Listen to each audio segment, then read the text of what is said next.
Hey guys, welcome back to the channel. This is a story about what if Kushina takes neglected Naruto away from Konoha. Before I start, please support for more amazing content, and do consider subscribing to my channel and share this video with your friends. This is written by Vanex, and link in description and support writer. Let's start the video. Prologue. Everyone in Konoha knows the story of October 10th, the day the Kyuubi attacked Konoha. The story says that the 4th Hokage faced down and defeated the demon. That story is told to the kids. The adults know that the 4th had no choice but to seal it in a human host. The civilian adults and some of the ninja adults ignore this and believe the 4th trapped the Kyuubi in a human form, so the host is the demon. The remaining ninja adults know better. The host and the demon are two separate entities forced to share a body. Even less people, including the 3rd Hokage, know that the boy is the son of the 4th. However, the story was still inaccurate. There were details kept from everyone. The true story is only known by Danzo, Orochimaru, Kabuto, and Orochimaru's new apprentice. Scene change. Kushina cries out in pain. Minato, I'm going to rip your head off for doing this to me. Push, Kushina. Push. Yells Biwako Sarutobi. I'm pushing, damn it. We're almost there. Hold the seal, Minato. I'm trying. Suddenly, the crying of an infant is heard. Biwako smiles. He's a healthy baby boy. She brings the infant over to Kushina, who looks at him lovingly. Naruto. I finally get to see you. Minato smiles at the scene, but the smile soon fades. Shit. The seal's breaking. I can't hold it. Get clear, everyone. Beams of red energy are expelled from Kushina's body. They come together to form a giant fox with 9 flowing tails. Free at last. Now I can take my revenge against that pathetic village. The Kyuubi turns away and charges off in the direction of Konoha. Minato stumbles out of the ruins. Damn it. Kushina? Are you okay? I'm fine. Minato pushes aside some rubble and finds an injured Kushina. Gotta love Uzumaki vitality. Where's Naruto? Minato turns to the sound of crying. He uses the Rasengan to destroy more rubble and finds Biwako, who shielded Naruto from the Kyuubi's release. He checks her pulse. She's dead. Naruto's fine though. Kushina holds her arms out for Naruto. Give me my son. I can't do that. Kushina is surprised. Minato is denying her their son. Why not? The Kyuubi is going to destroy Konoha if I don't stop him. I'll just pull the Kyuubi back into my body. Doing this will destroy both him and me, but the threat will be gone forever. With the Kyuubi gone, we'll be at a major disadvantage to the others' villages. They all have Jinchuriki of their own. If they learn of our losing the Kyuubi, they will destroy us. I need to create a new Jinchuriki. Understanding dawns on Kushina. You plan to make our son the new host? You care about power more than our own son? The life of a Jinchuriki is one filled with hatred and misery. I should know. I won't let you condemn our son to a life of hell. You can't stop me, Kushina. Your body is too weak right now. All I can hope is that you will realize that in this world, power is all that matters. Besides, all I have to do is request that the villagers treat Naruto like a hero, and they will obey. Forgive me, but I will do what is the right thing to do. Minato disappears in a yellow flash. Damn it, Minato. Have you been hiding this side of you from me? I thought you were a wonderful man, but you just showed me appearances can be deceiving. I've got to stop the sealing. Kushina struggles to get up, but someone knocks her out from behind. I can't let you interfere with the 4th Hokage creating my new weapon. Scene change. Minato appears next to Hiruzen Sarutobi. Minato, what happened? The Kyuubi is attacking. The seal failed.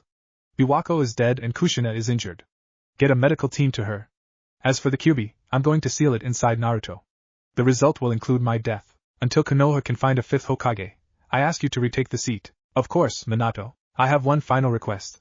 I wish that Naruto is treated as a hero for being the prison of the demon, and that he will also become a loyal Konoha ninja. I will see to it. Goodbye, Minato. Goodbye, Hiruzen. Minato flashes to the Kyuubi. Hiruzen turns away. Umbu. The 4th Hokage will not survive this night. Go retrieve his wife, Kushina, from the remains of their hideout. Yes, sir. Scene change. Danzo and one of his rude agents, who is holding the unconscious Kushina, arrive in a clearing, where a certain rogue shinobi stands, watching the Kyuubi's assault on Konoha. What is it that you want, Danzo? The Kyuubi has attacked us. I know that. That's why I'm here. I want to see if he will succeed in destroying Konoha. He won't. The 4th is going to seal the demon into a human host. This woman is a threat to my plans for the host. I'm giving her to you. She can be one of your experiments, or whatever. I just want her out of the way. Who is she? Kushina Uzumaki, the 4th's wife. Interesting. Very well, I'll take her off your hands. Thank you, Orochimaru. Now if you excuse me, I have to try to usurp the title of Hokage for myself. Danzo's rude agent gives the unconscious Kushina to Orochimaru, then both he and Danzo depart. Orochimaru smiles. Kushina Uzumaki, I think I have better plans for you than using you in an experiment. Scene change. Sir, we couldn't find Kushina anywhere in the hideout. Hiruzen is surprised. What? Why would she abandon her son? Search the surrounding area. What about the QB? The fourth has that under control. Start searching. Yes, sir. The ANBU head off. Hiruzen stares off in the direction they went. Where are you, Kushina? Please still be alive. Scene change. Kushina groans and opens her eyes. Where am I? Welcome to one of my hideouts, Kushina Uzumaki. Kushina turns to see a face everyone in Konoha knows well. Orochimaru. Why did you kidnap me? I didn't kidnap you, Kushina. Ha! Like I believe that. Believe it or not, people of Konoha gave you to me. What? That's ridiculous. It's true. They said that you would interfere in their plans for using the new QB host as a weapon to increase their power. Kushina starts to answer back to him, but stops. She remembers what Minato said to her. It's true. They're going to turn my son into a weapon? Your son? The boy I gave birth to not too long ago. The fourth used your son. Interesting. Orochimaru grins. This is perfect. This could be the motivation that will get her to see things my way. Oh my god. Naruto. I've got to get back and get him. It's too late. The sealing is complete.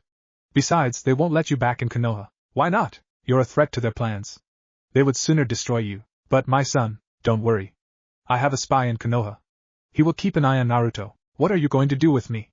Am I going to be one of your experiments? On the contrary, I have bigger plans for you. Such as? I'm sick, Kushina. It's an illness that will eventually claim my life.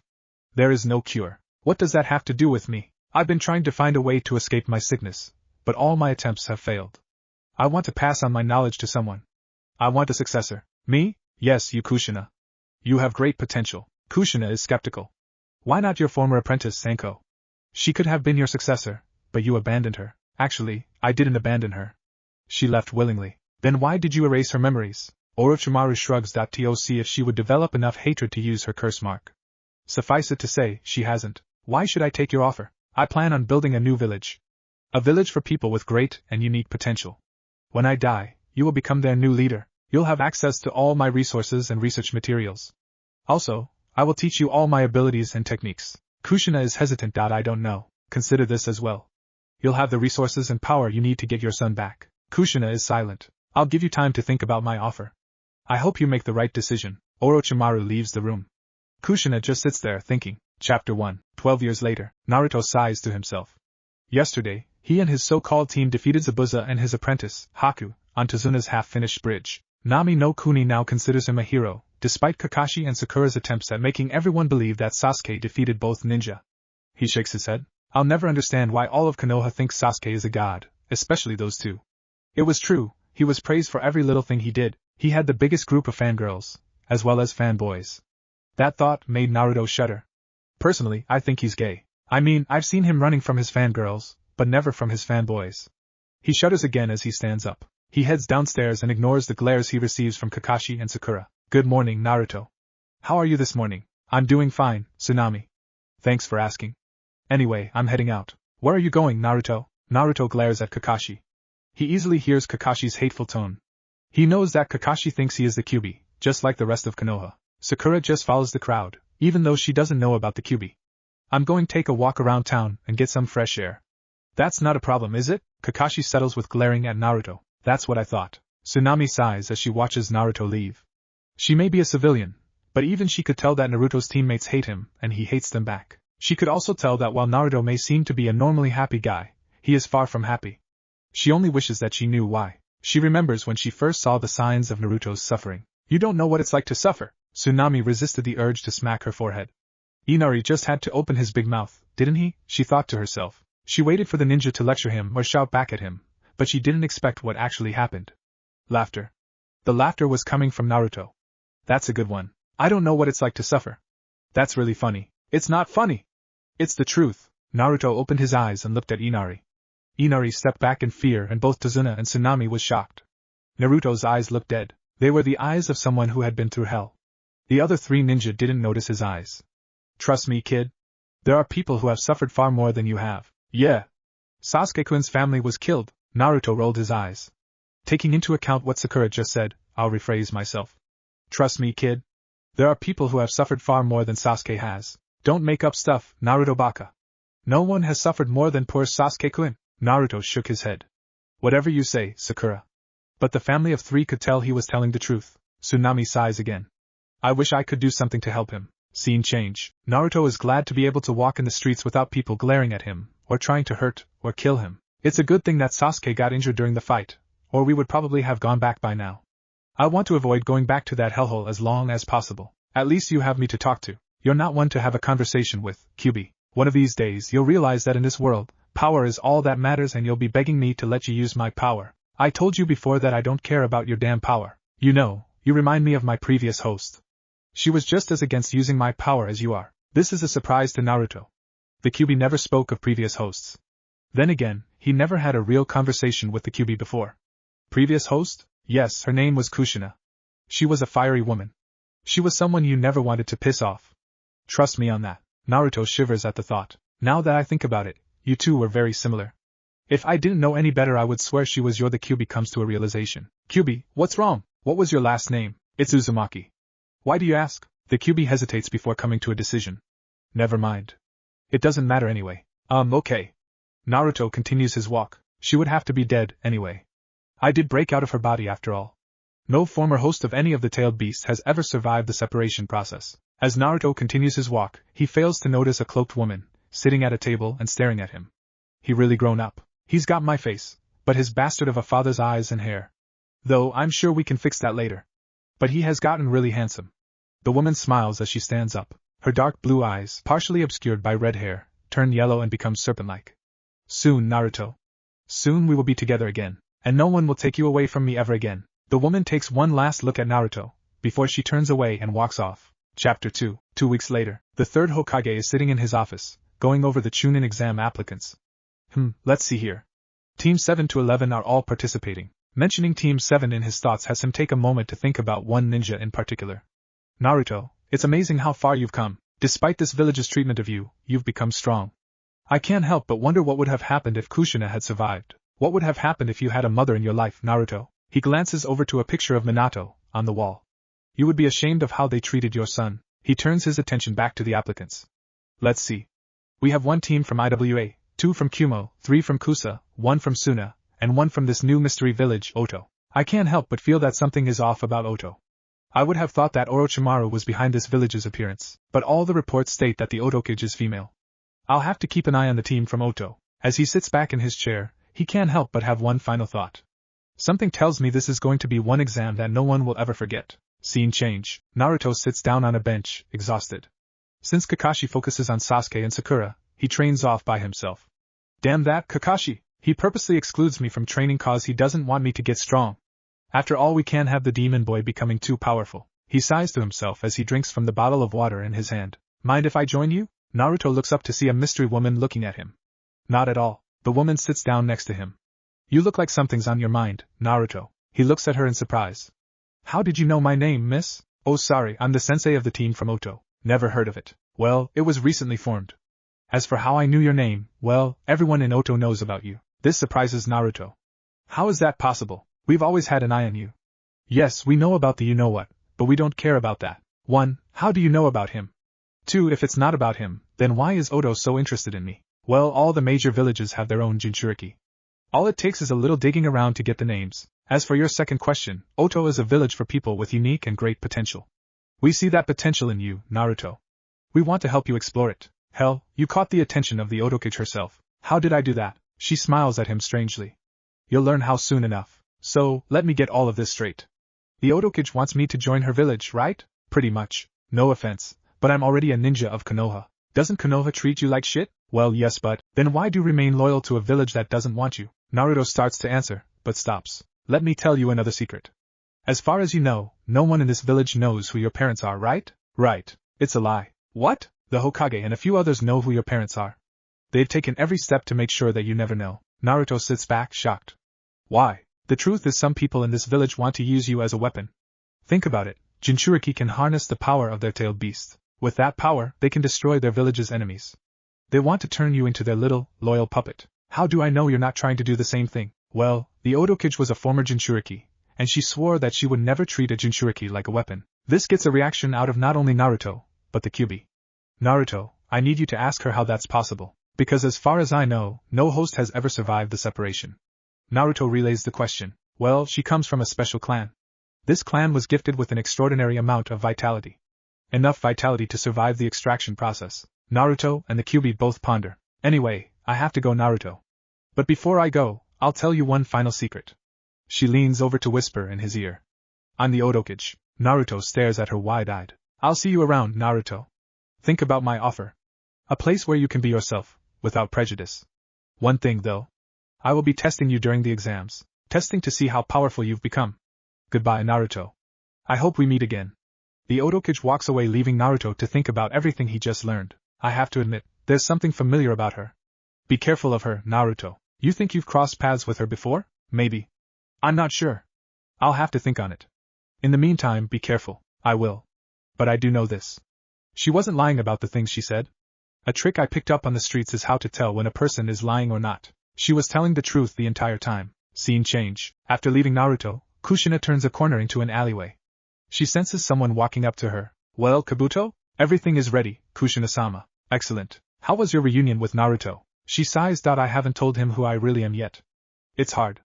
I just want to pull him into my arms and never let go. And you will, Kushina-sama. By the time this exam is over, Konoha's people will have paid for what they have done, and you will have Naruto back, forever. An evil smile spreads across Kushina's face. Yes, forever. Chapter 3. Naruto sighs to himself as he walks with his team into the academy. The Otokage's words have been ringing in his head ever since he met her. Could she be right? Has the old man been lying to me all this time? I gave up on asking him about my parents before I learned how to spot lies. I'll have to ask him about them later to be sure. What room are we supposed to go to? Asks Sakura. Room 301. It's located on the 3rd floor, replies Naruto. The trio walk up the stairs to the 2nd floor where they notice a large group of ninja outside a door marked 301. Naruto, you baka! The room is here, not on the 3rd floor. Naruto shakes his head. You mean you can't spot that there's a genjusta on the door? Sakura stares wide-eyed at him. Sasuke steps forward to address the two guards. Drop the genjusta. This is the 2nd floor. Room 301 is on the 3rd floor. The genjusta is dropped to reveal the room is 201. Sasuke, you idiot! That was there to weed out the weaklings. You just increased the number of teams against us, HN. It doesn't matter. None of them can stand up to the power of an Uchiha. Yeah. We don't have to worry with Sasuke-kun here. So shut up, baka. Naruto slaps his forehead. I'm surrounded by idiots. And they call me the dead last? Walking up the next staircase, they arrive at the real room 301, where Kakashi is waiting. I just came to wish you luck. The exams can be really rough. Naruto stares at Kakashi. Oh, don't worry, Kakashi-sensei. We'll be fine. The trio walk into the room. Kakashi stares after them. I hope you die in these exams, you demon brat. Then Minato-sensei will be avenged. Scene change. Inside the room, Team 7 meets up with Teams 8 and 10. I didn't think you guys would make it. With the dead last on your team and all, Naruto sighs. Appearances can be deceiving, Kiba. I would watch it, or you'll find yourself in a hospital bed, or worse. Like you could do anything to me. You're a nobody and I'm from the Inuzuka clan. You have no chance. Being in a clan doesn't mean you're all-powerful. Kiba would have responded to Naruto, but they are interrupted by a silver-haired boy with glasses. You guys should keep your voices down. Naruto grins. Kabuto. I haven't seen you in a while. It's good to see you, Naruto. How have you been? Oh, you know how it is. Kiba speaks up. You two know each other? Yes, Kabuto and I go way back. Let's just say, he saved me from a few tight spots in the past. Kabuto nods. Anyway, as I was saying before, you guys should be careful. Kiba looks at him. Why? Look around. It was then that the three teams noticed all the other teams staring at them, sending Ki at them. Most of them are affected, except for Shikamaru and Naruto. Ignoring the people with the pathetic Ki, I assume you're here for the chunin exams, Kabuto? Yes, my teammates are over there. Sakura asks, have you taken these exams before? Yes, I've been through this 7 times. Kiba starts laughing. 7 times? No wonder you're friends with the dead last. Naruto rolls his eyes. Ignore him, he's got a very big ego. As I was saying, being through this system multiple times lets me get a hold of information on the other participants in these exams. This gets Sasuke's attention. Really? Give me information on Gaara of Suna and Naruto Uzumaki of Konoha. This confuses the others. Sasuke wants info on the dead last? Let's see Gaara. One of the kids of the Kazekage. 40 D rank missions, 16 C rank, 5 B rank, and 3 A rank. This is odd, he's returned from every mission without a single scratch on him. This freaks everyone out. Now for Naruto. His parents are listed as classified? That's weird. 20 D rank missions, 0 C rank, 1 B rank, and 2 A rank. This confuses Sakura. What? But we never did any B ranks and only 1 A rank. Where are those 2 missions coming from? Naruto speaks up. Well, let's just say the B rank involves Mizuki and the A rank involves a former smuggling operation in Konoha. I would get into details, but the exam will start soon. Besides, Naruto's focus is on something else, Kabuto said. My parents are listed as classified? That would mean that whoever classified them knows who they are.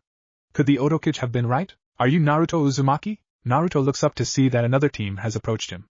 They were wearing headbands with a music note on them. Let me guess, you're the team from Oto. Pretty much. I'm Dosu. These are my teammates Zaku and Kin. I met your sensei a couple days ago. Nice lady, she's like a mother to us. She saved us from the lives we had before, Kin mumbles to herself. If only she weren't so sad. Naruto hears her anyway. What do you mean? Well, she does have an actual child. A son that she gave birth to 12 years ago. But her son was taken from her, and she was sold off by her village while she was unconscious.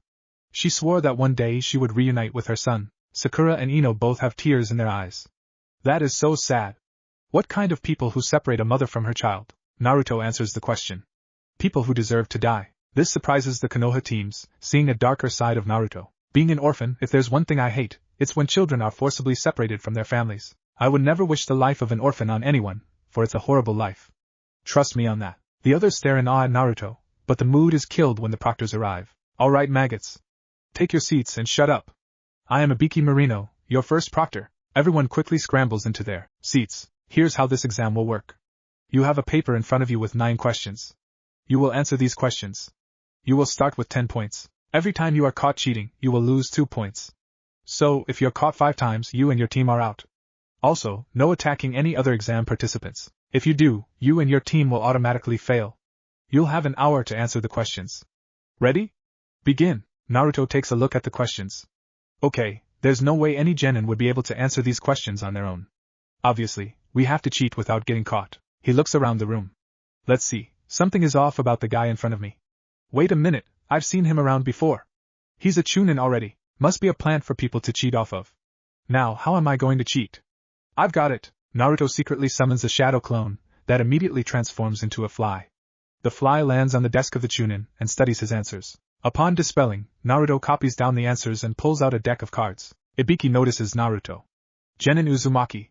You should be working on the exam, not playing cards. I'm already done. Within 10 minutes? Yep, Ibiki sighs. Fine, enjoy your card game. Wanna join me? Why not? Ibiki pulls up a chair and he and Naruto begin playing card games. 50 minutes later, everyone else is done. Time's up. Okay, now there is a 10th question. However, you have a choice. You can walk out that door and out of these exams, taking your teammates with you and be able to take the exams again sometime in the future, or stick around to answer the 10th question. However, if you or one of your teammates answers the question wrong, your whole team fails and can never take these exams again. This results in an uproar in the genin. You can't do that. That's not fair. Silence. I'm in charge here and it's my rules. Now, does anyone want to drop out? People began to drop out left and right. Until only those who want to take the question are left. No one else wants to drop out. Very well, all those of you who are still here pass. This confuses everyone. What? Let me explain. The first 9 questions were designed to see how good your information gathering skills are. To see if you could gather information without being caught. There was actually a team of chunin within your group. The 3 chunin, including the guy in front of Naruto, stand up and walk over to where Ibiki is. As for the 10th question, it was to see if you have the courage to face a possibly no-win situation. You can't choose all your missions. You'll be ordered on some of them by the Hokage without a choice. If you don't have the courage to face each of your missions, then you don't deserve to be chunin. He would have continued with his speech, but someone crashes through the window. A banner unfolds to reveal the words, "Newly arrived Second Chief Examiner Mitarashi Anko. None of you should be celebrating yet. I'm the second proctor, Anko Mitarashi. Now follow me." Everyone just stares at her. Ibiki steps out from behind the banner. Bad timing. Anko's sweat drops, then looks around the room. 78? You passed 26 teams? You're getting soft. Ibiki chuckles. We just have an exceptional bunch this year. No matter, I'll eliminate over half of them by the time the next exam is over. Now then, all of you follow me to the next exam ground. The examinees get up and follow Anko out the door. Ibiki goes around to collect the papers. What do you know? That Naruto kid actually answered all the questions right. I wonder how he did it. He's just as unpredictable as his mother. Rest in peace, Kushina. Scene change. The examinees arrive at a fenced forest. The fence is covered with signs that say, "Danger. Stay out." Anko grins at the examinees. Welcome to the stage for the second exam, Practice Arena 44, also known as the Forest of Death. Chapter 4. Anko observes the examinees' reactions to the name of the forest. You'll soon find out why it's called the Forest of Death. Naruto smirks as he knows what's in the forest. Now, before we start the second test, there's something I need to pass out. Anko pulls out some papers. You must sign these agreement forms. There will be deaths in this one, and if I don't have you sign this, it will all be my responsibility. Everyone except Naruto, Kabuto's team, and Akusa team are shocked by the mention of deaths. I'm going to explain the second test, then you can sign it afterwards. Then each team will check in at that booth behind me. Now, in this test you will attempt the ultimate survival test. Around practice arena 44 are 44 locked gates. There's the forest, a river, and a tower inside. The tower is located at the center of the forest. From the gates to the tower is about 10 kilometers. During the survival test, you will have to complete a certain task. Using your weapons and jutsu you will compete in a no-rules scroll battle. Anko pulls out 2 scrolls.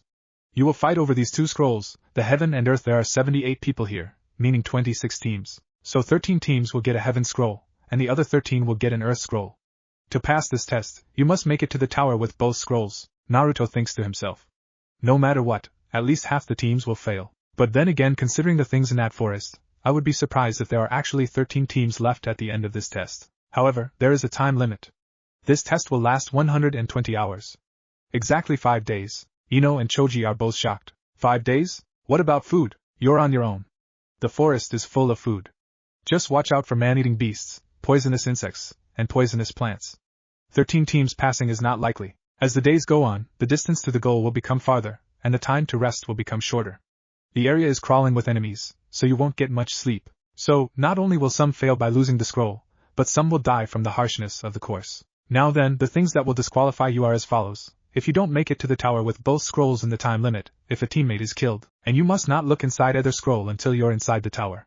Those that open the scrolls early will have a nasty surprise waiting for them. Also, you can't quit at any time during this exam. You will be in there for 5 days. That's it for explanations. Exchange the 3 signed forms for your scroll, then choose a gate to get ready for the start of the test. I only have one final word of advice. Don't die. The teams sign the forms, collect their scrolls, and head for their gates. Naruto's team gets a heaven scroll and end up at gate 12. Are you guys ready? The test begins now. The gates open and the teams rush into the forest. At gate 15, 3 Kusa ninja enter the forest. However, once they were out of sight of the gate, 2 of them dissolve into water. The third reaches up and pulls off her hat and wig, revealing her red hair.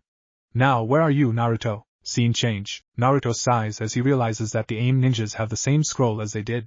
Shortly after they had entered the forest, Naruto had gone to take a piss. While he was gone, an AIM team attacked Sasuke and Sakura.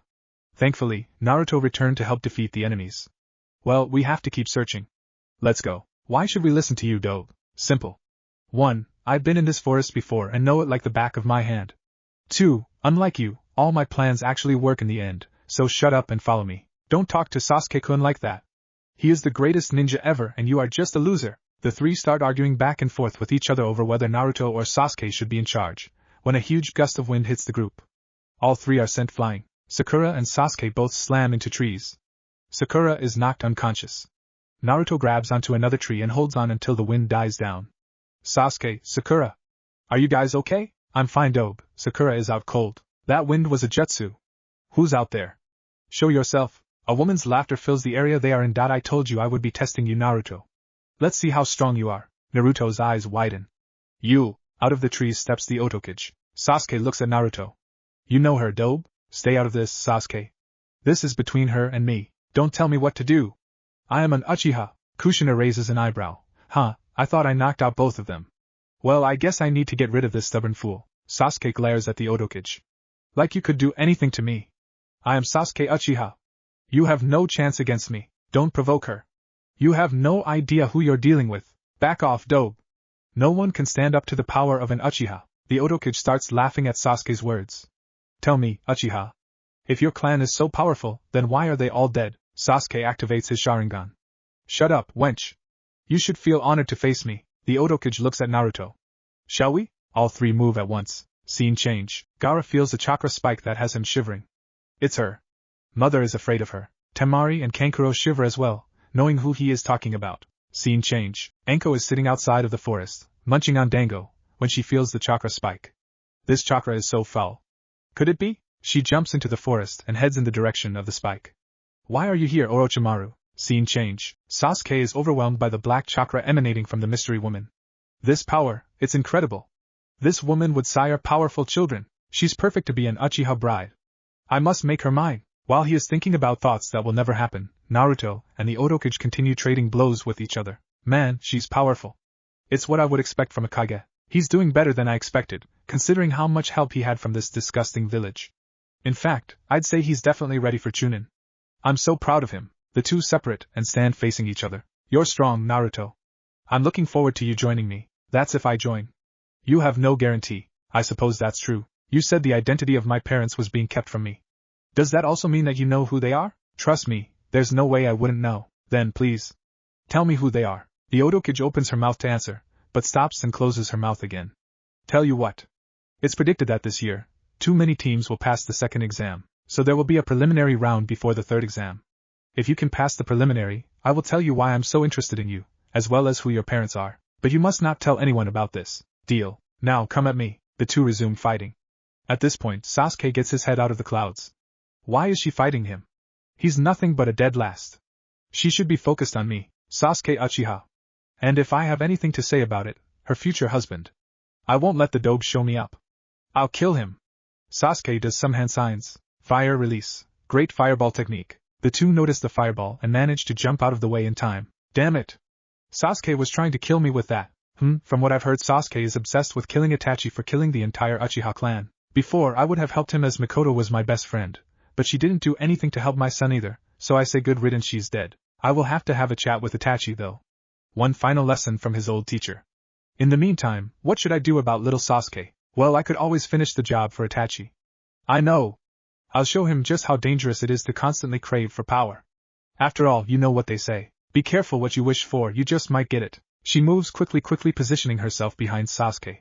While Sasuke is busy looking for her, her neck extends and her teeth bite down into Sasuke's neck. She retracts her neck and Sasuke collapses to the ground, screaming as an intricate seal appears on his neck, where she bit him. Naruto looks on in curious shock. Not that I really care about him, but what did you do to him? I gave him exactly what he wants. Nothing more. It will be amusing to see what happens next. In the meantime, you've passed my test, Naruto. Here's your reward. She pulls out an earth scroll and tosses it to Naruto. Also, your mother is still alive. This surprises Naruto. What? It's true. And Konoha is responsible for making sure she couldn't raise you. She waits for the day where she can hold you in her arms again, Naruto. Who is she? I told you, you have to win the preliminary round to find out. She walks up to him. Naruto, the proctor noticed our little spar. I have to leave now. To clear you of suspicion of attacking your teammates, I'll knock you unconscious. What should I tell them? That you guys were attacked by a mystery woman. They won't connect that to me. Goodbye, Naruto. I look forward to talking to you again. She chops him on the neck and he falls unconscious. The Otokage quickly turns and leaves. Shortly after that, Sasuke falls unconscious from the pain. Less than 2 minutes later, Anko arrives. Damn it, I missed him. She hears a groan and notices Sakura waking up. Oh my head. Girl, what happened here? I don't know. All I remember is a huge gust of wind. Oh my god, Sasuke-kun. Sakura quickly runs over to check on Sasuke. She finds the mark on his neck. What's this? Anko walks over to check and gasps. I would say it's a curse mark, but this one looks completely different. Has he upgraded it since we last met? She moves to check on Naruto. The Kyuubi brat is only unconscious. I would kill him here, but the council want the Uchiha to make it past this round. She turns to Sakura. Girl, stay here and protect your teammates. I'm going to look for whoever attacked you. Anko quickly leaves. Sakura goes over to Naruto and drags him over to where Sasuke is, not caring if she accidentally injures him more. Scene change. Naruto finds himself in front of the Kyuubi's cage. What do you want, Fox? Naruto. It's not possible for your mother to be alive. What do you mean? Her name was Kushina Uzumaki, my previous host. What? It was when you told me your last name was Uzumaki that I was sure. Then why didn't you tell me about her before? She's been dead for years. What's the point of talking about the dead? Naruto slaps his forehead. Of course, demons don't view death the same way humans do. There's another reason I called you here. What's that? I don't want a weak host. However, you refused to use my power. So, I decided to offer you something else instead. And that is? An ancient dojutsu that's been lost to time. Naruto is surprised. Why? I just told you. I don't want a weak host. What's this dojutsu? It's called the Kanhekigen or soul-piercing eye. What it does is let you affect a living being's soul and in its advanced stages, attack and even destroy the soul. Naruto is amazed. This dojutsu sounds powerful. However, he is still wary. What's the catch? You'll only have access to the first stage at first, and you'll have to unlock the advanced stages on your own. Naruto ponders for a few minutes. Tell me everything the first stage can do, Vanex. The chapter isn't over yet. I'm just making a note here that all the abilities of the first stage will be listed just below the little note I leave at the end of each chapter to try to clear any confusion. Scene change. Naruto groans as he wakes up. You're awake, Naruto. What happened to Sasuke-kun? Give me a minute. Geez, I just woke up. He stands up and stretches and looks at Sakura. We were attacked by a mysterious woman. She was very powerful. She overwhelmed both Sasuke and me. I remember that she bit Sasuke, but not much else. What should we do now? Naruto can see she is frightened. Well, we should head for the tower. We have both scrolls, so we will be able to enter. What? When did we get an earth scroll? Naruto quickly comes up with another lie on the spot. While Sasuke and I were fighting the woman, I managed to pick her pocket and took her earth scroll. She must not have noticed. Naruto moves to pick up Sasuke, but is stopped by his chakra flaring. Sasuke stands up on his feet. He is covered in black marks and has an evil grin on his face. He starts laughing. This power feels great. I'm so much closer to killing Itachi. And I'll start by proving I'm stronger than you, Doe. Fight me and die. Sasuke charges at Naruto, but he dodges him. I guess this is a good time to test my new abilities. Konhekigen. Naruto's eyes darken, but also glow, like they were constantly flashing. He looks at Sasuke. His soul was dark and becoming darker. He really is corrupt. I'll have to use it. He looks Sasuke directly in his Sharingan eyes. His eyes flash brighter for a second. Sasuke gasps as the black marks recede and his Sharingan shuts off. He suddenly feels much weaker. What did you do to me? I've desynced your body and your soul.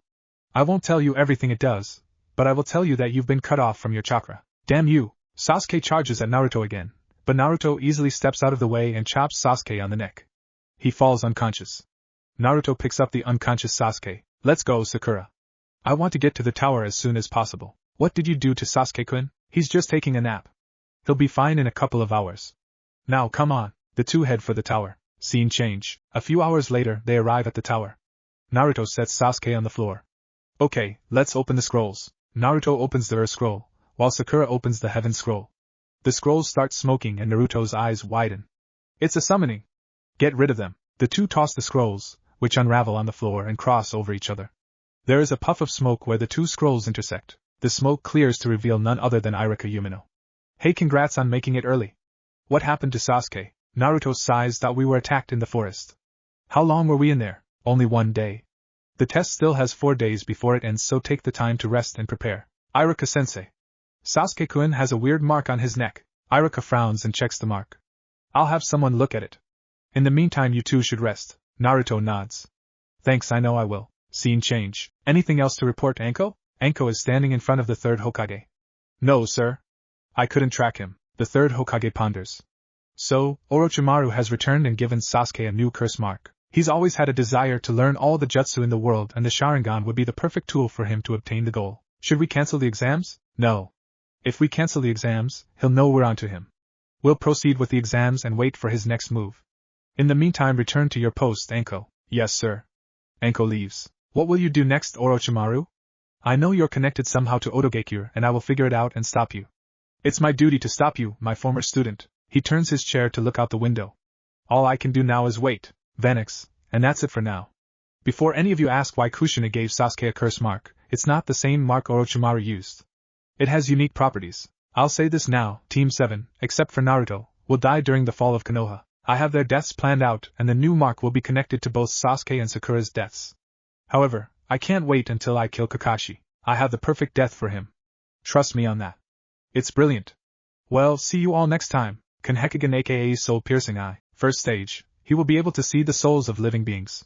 Every soul is unique, so he will be able to tell different people apart from each other. He can also see if the soul is good or evil. Good souls will be a bright color, and evil souls will be a dark color. Also, he will be able to desynchronize the soul and the body. This weakens the target in multiple ways. First, the victim will feel weak, even if they hadn't done anything to exhaust themselves yet. Secondly, they won't be able to use their full strength or speed due to the desynchronization. It's like in Dragon Ball Z, when Captain Ginyu and Goku switched bodies. Neither was able to bring out their new body's full strength, because their body and soul weren't working properly together. So, what I'm saying is that their taijutsu will be weakened. Thirdly, the victim won't be able to use their chakra. The body will still try to access the chakra, but it won't recognize the chakra. The chakra will still be there in the network, but it will stop flowing through the Tenketsu points, even though they're still open. The effects will wear off in about an hour or so. That's the amount of time it will take for the body and soul to resynchronize. Chapter 5. 4 days later, Team 7, all fully conscious, are standing in a huge room along with the 6 other teams that arrived after they did. The teams were Team 8, Team 9, Team 10, Team 11 Kabuto's team, the team from Suna, and the team from Oto. Across from team stands the third Hokage, the team senseis, and the others all involved in the exams, including the proctors. Naruto notices that the sensei for Team Oto was a black-haired woman, instead of the Otokage, until she winks at him and he notices her dark blue eyes. Anko speaks up. Alright. Hokage-sama will now explain the third test. Listen carefully. The Hokage clears his throat. Before we start, there is something I want you to all know. It's about the true reason for these exams. Naruto raises his eyebrow. True reasons? Why do we have all the allied countries taking the exam together? It's to promote friendship among the countries. This exam is a replacement for war among the allied countries. If you go back in time, the current allies were enemies who fought each other for dominance. In order to prevent wasteful fighting, the exams were chosen as the stage for battle. That is the true origin of the chunin exams. It is a fact that this exam decides which ninjas have what it takes to be a chunin, but each ninja also risk their own life to protect their land's prestige. Leaders and influential individuals from many countries who provide clients for ninjas will be watching the third exam. They will be watching your battles to determine the strength of your country. If the strength of a country is clearly strong, they will receive more clients. However, if they are seen as weak, they will lose clients. Also, it will send a message to the other countries on how strong your particular country is and, depending on how you perform, either encourage or dissuade them from attacking your country. The strength of the country is the strength of the village. The strength of the village is the strength of the ninja. And a ninja's true strength is born only in life-risking battles. This exam is a place to see each country's strength, and show off your own strength. It only has meaning because lives are at risk. Tenten is confused on one point. But then, why did you say that stuff about friendship? I said it at the beginning, so that I wouldn't confuse you to the purpose of this. Losing life and establishing balance. That is the shape of friendship in the world of the shinobi. Naruto shakes his head.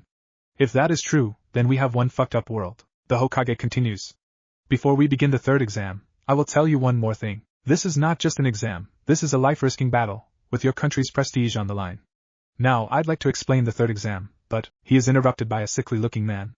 Excuse me, Hokage-sama, but as the next proctor, I should explain it to them. Go ahead. Hello everyone, I'm the proctor for the third exam, Hate Gecko. Before we do the exam, we will need to do a preliminary round to decide who gets to participate in the actual exam. We think that the previous 2 exams were too easy this year.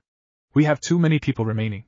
According to the rules, we need to have a preliminary to reduce the numbers. As Hokage-sama mentioned earlier, there will be many guests at the exam. So the fights could take too long. We are limited in time, so anyone who does not want to participate can leave now if they wish, and it won't affect your team, because we'll be starting the preliminary immediately. Kabuto shares a look with the Otokage and steps forward. I quit. You're Kabuto Yakushi from Konoha, right? You may leave now. Naruto is puzzled. Why are you quitting, Kabuto? I'm sorry, Naruto, but my body is all beat up. There's no way I'll last. While they are talking, Anko looks at Kabuto's info. I've seen him before. He quit during the final test last year. According to this, he's failed 6 times before. The Hokage looks at her, surprised. 6 times? What kind of record is that? Since his academy days, he was a student who didn't stand out too much. His grades were average and didn't graduate until his 3rd attempt. His completed missions are 2 C rank and 14 D rank. No spectacular battle history. However, there's something before he entered the academy. Do you remember the boy they brought back from the battle at Bellflower Pass? The Hokage nods. As I remember, a Jonin medic brought back a child of the enemy who had survived the battle. So, he's the boy. Back over with Kabuto, he's thinking to himself. You sure are devoted, Kushina-sama. I would like to ask you to let me handle everything, but he looks over at Naruto. Naruto, I would like to play with you a little longer, but any more and the old blood will start boiling. I am a spy after all, and can't reveal my true face here. He looks over to the Otokage. You've got everything under control, don't you? I guess my job of gathering information is done, Kushina-sama. One of Kabuto's teammates whispers to him. Don't take selfish actions. Have you forgotten Otokage-sama's orders? I'll let you guys handle it. Especially you, Yoroi. With your abilities, there should be no problems. This is your chance to show your strength. I know you're pissed because I've surpassed you. Otokage-sama's favorite, huh? Don't get too confident, kid. I understand, senpai. But don't call me Kushina-sama's favorite. You and I both know who that really is. Of course. None of us could be more important than him, in her eyes. Kabuto waves to Naruto and turns to leave. As he walks away, he smirks. Sasuke watches him leave, but feels a spasm of pain from the seal on his neck. Sakura moves to have Sasuke pulled out of the exam, but he stops her. Don't interfere, Sakura. Stay out of matters that don't concern you. The Hokage and those standing with him notice Team 7. Are you sure we shouldn't pull the Uchiha out of the exams? asked Sanko. I'm sure. However, if the curse mark starts acting up, jump in and stop him. Hate coughs. Since no one else is wanting to quit, we will start the preliminary. Since we have exactly 20 people, we will have 10 one-on-one matches. The winners will advance to the third exam. There are basically no rules. The fights will continue until one of you dies, is knocked out, or admits defeat. But when I decide the winner is clearly established, I will step in and stop the fight. It's to make sure we don't have too many corpses. He gestures to a screen. This electronic scoreboard will show the randomly selected matchups for each battle. Now then, let's decide the first two combatants. The word versus appears on the middle of the screen. The areas above and below shuffle through different names, before stopping on two names. Sasuke Uchiha vs Yoroi Akado. Both of you stay down here, while everyone else proceed to the upper level. Everyone else moves out of the arena and climbs the stairs to the upper balconies. Kakashi lingers a few moments to speak to Sasuke. Sasuke, don't hold back. You are an Uchiha and won't get into any trouble. Sasuke smirks. I understand. The Otokage smirks. Even with my little gift, which he doesn't know how to use, Sasuke stands no chance against Yoroi. His abilities will settle this fight easily. Now then, begin. Hei jumps out of the way as the two begin to fight. Sasuke throws some kunai at Yoroi, but he dodges and grabs onto Sasuke. Sasuke feels his strength leaving him. You're draining my chakra, so you noticed. He keeps his grip on Sasuke, until all his chakra is drained. Sasuke collapses unconscious. Winner, Yoroi Akado. Everyone except Naruto, the Otokage, the Oto team, Yoroi, and Yoroi's teammate are shocked to see the almighty Uchiha lose. Yoroi goes to join his teammate, while the medics scramble with each other to give their god the best medical treatment. Naruto laughs. So much for the Uchiha. It makes me question whether he was really the rookie of the year. Kakashi glares at Naruto. Just you wait, demon. You will die. Kurinai also glares at Naruto. That damn demon thinks he's so strong. It's a good thing I broke Hinata free of your mind control, you beast. I will watch you die at her hand and I will laugh. After all, you must have been responsible for Kushina-senpai's disappearance.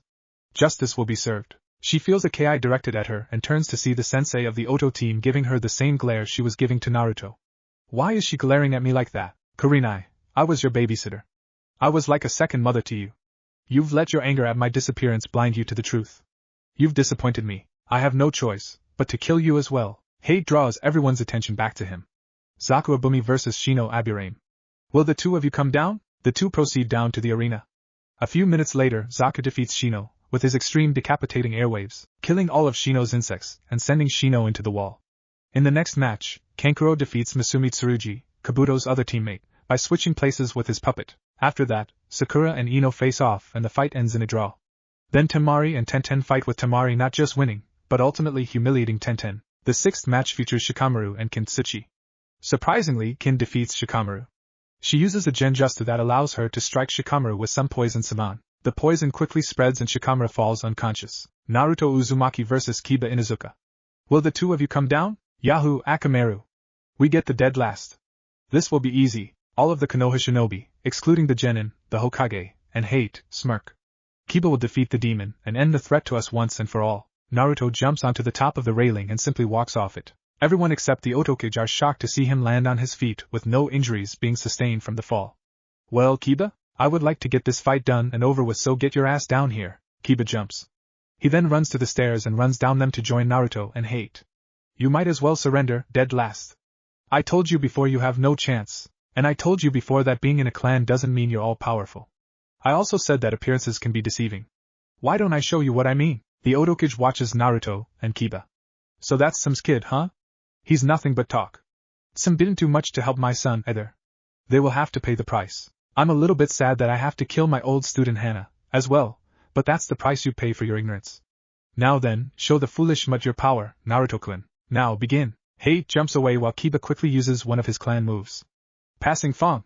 He starts spinning and launches toward Naruto. Before it hits Naruto, he vanishes. Kiba's attack makes a crater in the ground. Where did he go? Looking for me? Kiba turns to see Naruto standing calmly. Passing Fong. Naruto dodges again. Now Kiba is pissed. Hold still, so that you can hit me with that? You must really think I'm such an idiot to listen to that. Now is it my turn? Naruto moves fast, striking Kiba across the face. Kiba is sent into one of his two craters. He gets up, obviously in pain with a hand on his jaw. Damn you! Naruto moves again, striking Kiba in the stomach. Kiba doubles over and Naruto grabs onto him. Naruto then smirks at him. Boom! Kiba's eyes widen, but the clone has such a grip on him that he is at the center of the explosion. Kiba is shot into the wall where his burned and battered body slumps unconscious. Winner, Naruto Uzumaki. Naruto, who was leaning against the far wall ever since he swapped out with his clone, smirks and heads to the stairs. The medics collect Kiba and carry him away. Again, almost all the Konoha ninja are in shock. The demon won? But how? Kakashi is especially shocked. Where did he learn that move? I didn't teach it to him. I made sure that he was neglected during the training sessions. The Otokage smirks. Well done, Naruto-kun. You've earned your reward. I will finally tell you who I am. Once you join me, we will destroy Konoha together. Kakashi stops Naruto. Where did you learn that technique? Does it really matter, Kakashi? That's sensei to you, Genin. You will answer my question or I will charge you for insubordination. If you really must know, I learned it from the same place I learned the shadow clone technique. Does that satisfy you? Kakashi is silent. That's what I thought. Naruto walks back to where he was before his fight was called. The matches continue on. Hinata and Neji face off. Neji severely kicks the crap out of Hinata and would have killed her if the Jonin didn't step in. They are followed up by Gaara vs Rock Lee. After a brutal fight, Gaara defeats Rock Lee. The final match is between Choji and Dosu Kinyuta. Dosu wins the fight easily with his sound attacks. With that, the preliminaries are complete. Will the remaining examinees join me down here? The 9 finalists walk down to the arena floor. They stand across from the Hokage and the others again. The Hokage speaks up. Now then, as I told you before, in the main event, your matches will be seen by everybody. Each of you will fight to represent the strength of your countries. I'd like you to show off all your powers with no reserves. Which is why the exams will be held 1 month from now. The reasons are simple. We need time to get all the important visitors into the village. Also, none of you are at your full strength, so it wouldn't be much of a fight. Finally, it gives you all a chance to learn some new abilities to throw your opponents off guard. Now then, Enko will come around with a box. Reach in and take 1 slip of paper and call out the number on the paper. It's 8, says Dosu. I've got 1, says Naruto. 7, says Tamari. 5, says Kankuro. 3, says Gaara. 9, says Kin. 2, says Neji. 6, says Saku. 4, says Yoroi. Alright, now the final tournament lineup will be revealed. The lineup was as follows. Match 1, Naruto Uzumaki vs Neji Hyuga. Match 2, Gaara vs Yoroi Kado. Match 3, Kankuro vs Saku Abumi. Tamari will face off against the winner of Match 4, Dosu Kinyuta vs Kintsuchi. You are all now free to train or rest for the next month. One more thing though, winning the 3rd exam doesn't guarantee a promotion to chunin. There will be judges, including myself, the Kazekage, the Otokage, and lords of various countries. Throughout the tournament, these judges will be evaluating your abilities. Those judged to have the necessary qualifications will be promoted, even if they lose their first match. So there is a possibility that everyone could become chunin, but on the flip side there is also a possibility that no one could become chunin. To advance in this tournament means that you will have more chances to appeal to the judges. Thank you for all the effort you've all shown up to this point. You are all dismissed until a month from now. As everyone starts leaving, Naruto notices the Otokage gesturing for him to follow her and her team. The Otokage leads the 4 to a secluded area of the forest, where she removes the black wig. She turns to her team. I want you 3 to head back to our meeting room. I will start with your training tomorrow, but first I must give Naruto-kun here his reward. Dosu speaks up. We understand, sensei. The Oto team walk away, leaving Naruto alone with the Otokage. Naruto-kun, do you know of the Kyuubi's previous host? Yes, it was my mother, Kushina Uzumaki. The Kyuubi informed me after our last talk. Well, the seal used to keep the Kyuubi contained originated from the Uzumaki clan of Yuzushiogakure. There's a clan? Yes, they specialized in Fuinjutsu. They were masters in the art. They were also gifted with an extraordinary amount of vitality. It allowed them to live out longer lives than most people. However, they were wiped out during the last war. There are few survivors, including Kushina, but they've all gone into hiding. So, it's pretty much impossible to locate them. Anyway, the seal that was used on your mother to hold back the Kyuubi had one weakness. When the host is pregnant, energy is diverted to help with the development of the child. The seal is at its weakest at the moment the host gives birth. Your father tried to maintain the seal, but he couldn't hold it. The Kyuubi broke free and headed towards Konoha to get his revenge for his imprisonment. Thanks to the vitality boost, she survived. Your father then took you so that you could be used to contain the Kyuubi. Kushina didn't want for you to be used as a host. Heck, her idea was to pull the Kyuubi back into her body. That would have killed her, but the Kyuubi would have died with her. However, your father wanted to make another Jinchuriki, so that Konoha would have a weapon. So he sealed the beast inside of you. Naruto is shocked as he realizes what she's implying. Yes, Naruto-kun. Your father was Minato Namikaze, the 4th Hokage. Why was I never told? I already told you, they wanted to turn you into their weapon. A powerful force who could crush their enemies for them. Naruto is very angry. But then he realizes what she hasn't told him. Where is my mother? Well, after the 4th took you away, she was attacked and knocked unconscious by people of Konoha. They then sold her to Orochimaru, a rogue ninja who was in the area to see if the Kyuubi would destroy Konoha. He took her away because he had special plans for her. You see, Orochimaru had contracted an illness. It had no cure. He spent weeks trying to find a way to avoid his impending death, but he had no success. So he decided to train someone to continue his work after he died. He chose Kushina to be his successor. A few years later, he established the village of Otogakure, a place where people with great and unique potential could live without the scrutiny of others. He was chosen to be the first Otokage. However, he soon succumbed to his illness, but he made Kushina promise to destroy Konoha for him as well as take down the rest of the major villages. As for Kushina, she was selected to be the second Otokage, and she is still the Otokage to this day. Naruto's eyes widen as the full implications of what she said hit him. That's right, Naruto-kun. I am Kushina Uzumaki. I'm your long-lost mother, and I've come back for you. Naruto stands frozen in shock. His head lowers. Why? He raises his head again. He has a look of anger in his eyes. Why didn't you come back for me sooner? Because it was me versus an entire village. I didn't even have a chance at getting you back 12 years ago, so I had someone keep an eye on you while I gathered forces and waited for the opportunity to come in and get you. Also, you had a tracking seal placed on you, so the Hokage and the Anbu know where you are at all times. They would have known the moment you left Konoha, just so I could be turned into their loyal weapon. That's right. Naruto lowers his head again. I don't know anything anymore. My whole life has been one big lie. I've been purposely isolated my whole life. I've had it. I don't want to be alone anymore. You don't have to be alone anymore. I'm here for you, Naruto-kun. And I'm never going to leave you alone ever again. You were taken away from me 12 years ago, and I've worked hard to get you back. This is the real reason I want you to join me. It's because you're my son. There is no ulterior motive for me wanting you to join Otogakure. I just want my son back in my life. Kushina starts crying. Please, Naruto-kun, join me and together we will make Konoha pay for destroying our family 12 years ago. Naruto looks up at Kushina. Now he is also crying. You're really here, Mom? You really came back for me? Yes, Naruto-kun. I'm really here. She extends her arms. Come here, Naruto-kun. Come give your mother a hug. Naruto can't take it anymore. He sprints forward into Kushina's arms. The mother/son duo just stand there in their embrace, crying on each other's shoulder, reunited at last. Some time later, Kushina returns to one of Orochimaru's old hideouts in Konoha, where she is meeting with the Odo team, the Suna team, and Kabuto's team. Only she doesn't return alone. Welcome to our secret hideout, Naruto-kun. You should be familiar with everyone in this room. Naruto raises an eyebrow at the presence of Kabuto and his team. You guys were spies, weren't you? Kabuto nods at Naruto. That's right, Naruto-kun. I was sent to not only gather information, but keep an eye on you. It was hard to do, especially when you have to keep up with Konoha Anbu. Kushina speaks up. Now then, the Suna team will be trained by their sensei, while I will train my team, along with Naruto for the exams. We will launch our attack during the exams, when all the attention is focused on them. Everyone nods their heads in agreement. Kushina grins evilly, and her eyes change to the yellow, serpent ones. Good. In 1 month, Konoha will burn for their transgressions. And no one will stop us. Chapter 6. Naruto sits in the middle of his apartment, shirtless. Intricate markings are drawn on his body, all circling a seal on his back. Kushina, who had drawn the markings on Naruto, takes a deep breath. Okay, Naruto-kun. This will destroy the tracking seal. It took me years to develop this. I will warn you, this will hurt. Are you ready? Naruto nods. Kushina does some hand signs and touches the tracking seal. Naruto screams in pain as the intricate markings seem to be absorbed by the tracking seal. The seal vanishes. Kushina helps Naruto to his feet. Let's go.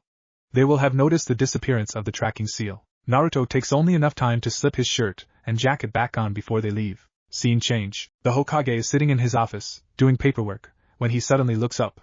Someone has done something to Naruto's tracking seal. His life could be in danger. Umbu, for Anbu appear in front of the desk. Investigate the last known location of Naruto Uzumaki. I fear someone is trying to kidnap or kill him. Yes, sir, the Anbu leave. The Hokage puts his head in his hands.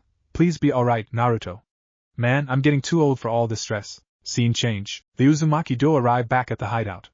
We'll have to wait a few hours before the training can start, Naruto-kun. Long enough for the Anbu to give up looking for you. That's okay. I wanted to ask you something anyway. This is going to sound silly, but is there a way to make my hair like yours? Kushina is surprised. What do you mean? Well, my hair comes from my bastard father, right? Is there a way to change it to Uzumaki red? Kushina grins. That's easy. Come this way. She leads him further into the hideout, into one of the experiment rooms. Sit down on the table. Naruto sits on the table, while Kushina goes over to a cabinet. She rummages through it until she pulls out a bottle with a clear liquid. She grabs a syringe and fills it with the liquid. Now, what this will do is affect your DNA. DNA is basically the template of your body. It determines your gender, eye color, hair color, etc. A person's DNA is their parents' DNA combined. Basically, you carry all the genes of both of your parents. However, half of them are being suppressed by the dominant genes of the other parent. For example, the gene for the bastard's hair is dominant over the gene for my hair. Same thing with the eyes. However, it's reversed for the genes concerning your facial structure. Do you understand? Naruto nods. Good. Now, what this will do is target particular genes and swap the dominant ones with the recessive ones. This one will make the change to your hair. However, this will only affect the roots and any hair you grow after this. For the hair you've already grown, we'll just dye it. Will this affect my hairstyle? I like the spiky hair. No, just the color. She walks up to Naruto and injects him. He sits still for a few moments, before he starts shaking. Whoa! This feels weird. Well, your body is being partially rewritten, so you're bound to feel something. He keeps shaking for a few minutes. After he stops, Kushina checks the base of his hair. A very familiar shade of red could be seen. Kushina walks out of the room for a few minutes, before returning with a bottle of Uzumaki red hair dye. She begins applying it to the remaining blonde hair. Scene change. Sir, we looked everywhere near his apartment. Naruto Uzumaki has just vanished into thin air. The Hokage looks worried. Is there any indication that he's left the village? No, sir. According to the gate guards, no one has left the village within the last hour. Did anyone see him between the chunin exam preliminary and when he vanished? Not many people pay attention to him, sir. However, someone did say they saw him with a red-haired woman, heading to his apartment. This was about a half an hour before he disappeared, sir. Well, considering that no one has left the village in the last hour, he must still be somewhere in Konoha. Begin searching for him, immediately. Yes, sir. Also, Jiraiya has been spotted in the village. Really? Tell him to report to me, and if he doesn't show up in 10 minutes, I'll have his traveling rights revoked. Yes, sir. The ANBU leave. The Hokage sits back to ponder. A red-haired woman? Who would be interested in Naruto? No, it couldn't be, could it? But she's dead. Then again, her body was never found. If it is her, why did she leave Naruto 12 years ago? And why did she come back now? Hey, sensei. You wanted to see me? The Hokage looks up to see that Jiraiya has entered his office. Yes, Jiraiya. We have suspicions that Orochimaru has returned to the village. What? Why would he come back? We think he is after Sasuke Uchiha, for his Sharingan. Do you want me to train him? No, Kakashi has that handled. I was hoping that you would train Naruto, but someone disabled the tracking seal, and he's vanished into thin air. Naruto? Who's that? The Hokage stares at Jiraiya in shock. What are you talking about, Jiraiya? I don't know anyone named Naruto. Naruto. Minato and Kushina's kid. Your godson. The godson you abandoned 12 years ago in your little quest to track down Orochimaru. Oh, him. Why should I care? What? You should care because he's your godson. So what? He's Minato's kid. You know, your favorite student. Doesn't mean I have to care about his kid.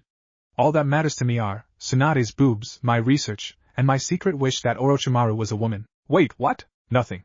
You heard nothing. The Hokage stares at Jiraiya. Okay, just get out of my office. You are not to leave the village until the threat passes. Is that understood? Yes, sensei. Jiraiya leaves. Fortunately for Kushina, Sarutobi is too distracted by Jiraiya's disturbing desire to remember his thoughts that Kushina might be alive. Scene change. Kushina and Naruto return to the hideout throne room. Naruto is enjoying the fact that his spiky, blonde hair is now spiky, red hair. Kushina sits down on the throne. Naruto, in order for me to train you and my team at the same time, I'll need you to teach me the shadow clone technique. Is it because that they transfer their knowledge back to the hosts, so you will know the progress of all four of us? Exactly. It doesn't take long for Kushina to learn it. Now we can get to work. Kabuto. Kabuto enters the throne room. Yes, Kushina-sama? Summon my genin team.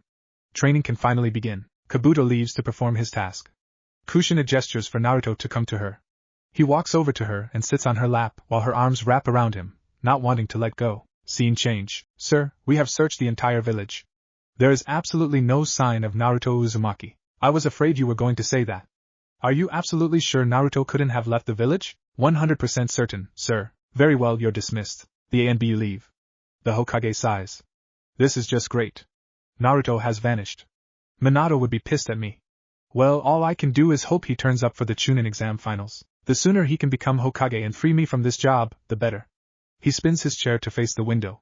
All I can do now is wait. Chapter 7. Sasuke and Kakashi are training hard outside Konoha.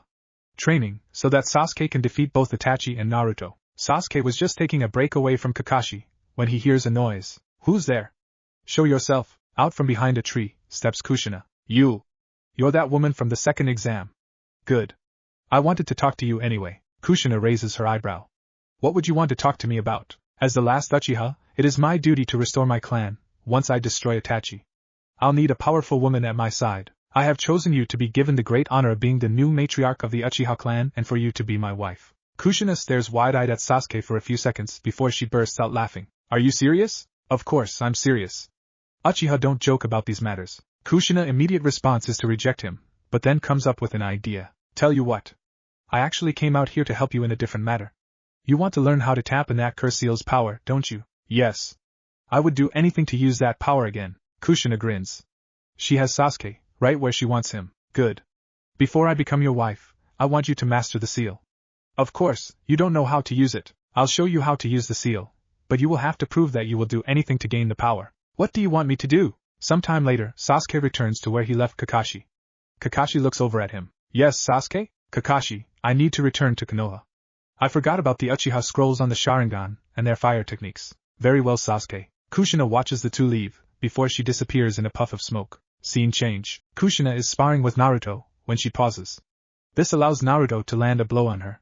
He immediately knows something is up. Mom? Is something wrong? I'll explain later, Naruto-kun. Let's just say my plans for disposing your former team are already underway. Scene change. Sasuke and Kakashi arrive back at Konoha. Kakashi, there's something else I need to do.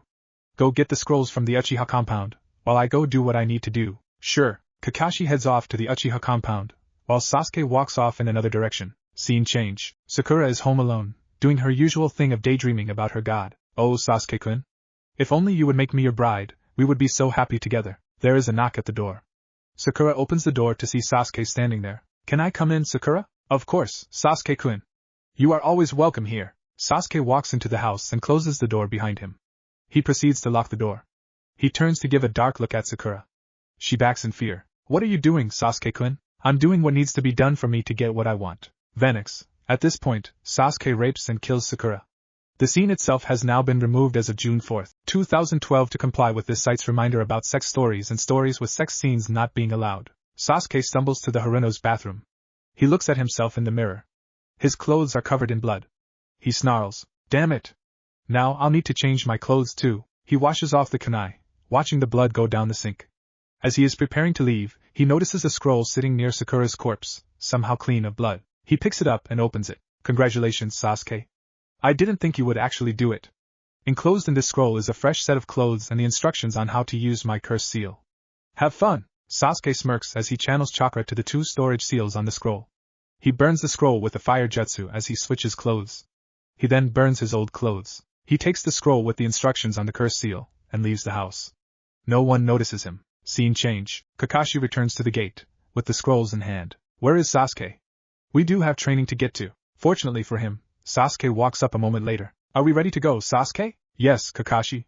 We can go resume my training. The two leave the village. Scene change. Naruto can't help but grin when Kushina explains to him her exact plans for the death of Team 7. And you're saying Sakura is already dead? That's right, Naruto-kun. Raped and killed by the hand of the man she loves and worships. The man who she honestly believes that can do no wrong. It's the perfect death for her, don't you think? He nods in agreement as he leans into her again. Training had finished for the day. Kushina had returned to her throne and Naruto was in her lap again, with her arms wrapped around him. Naruto notices that they do this often, but he knows that they are doing this to make up for 12 years of lost time. Ah, I just remembered. There is one more thing I need you to do, Naruto-kun. Come with me. Kushina leads him outside. She pulls out a giant scroll and unravels it. Okay, Naruto-kun. This scroll is a summoning contract. Sign your name on this one, and you'll be able to summon snakes. You'll have to sign with your blood. Naruto nods, bites his thumb, and signs the contract. The name next to his was his mother's.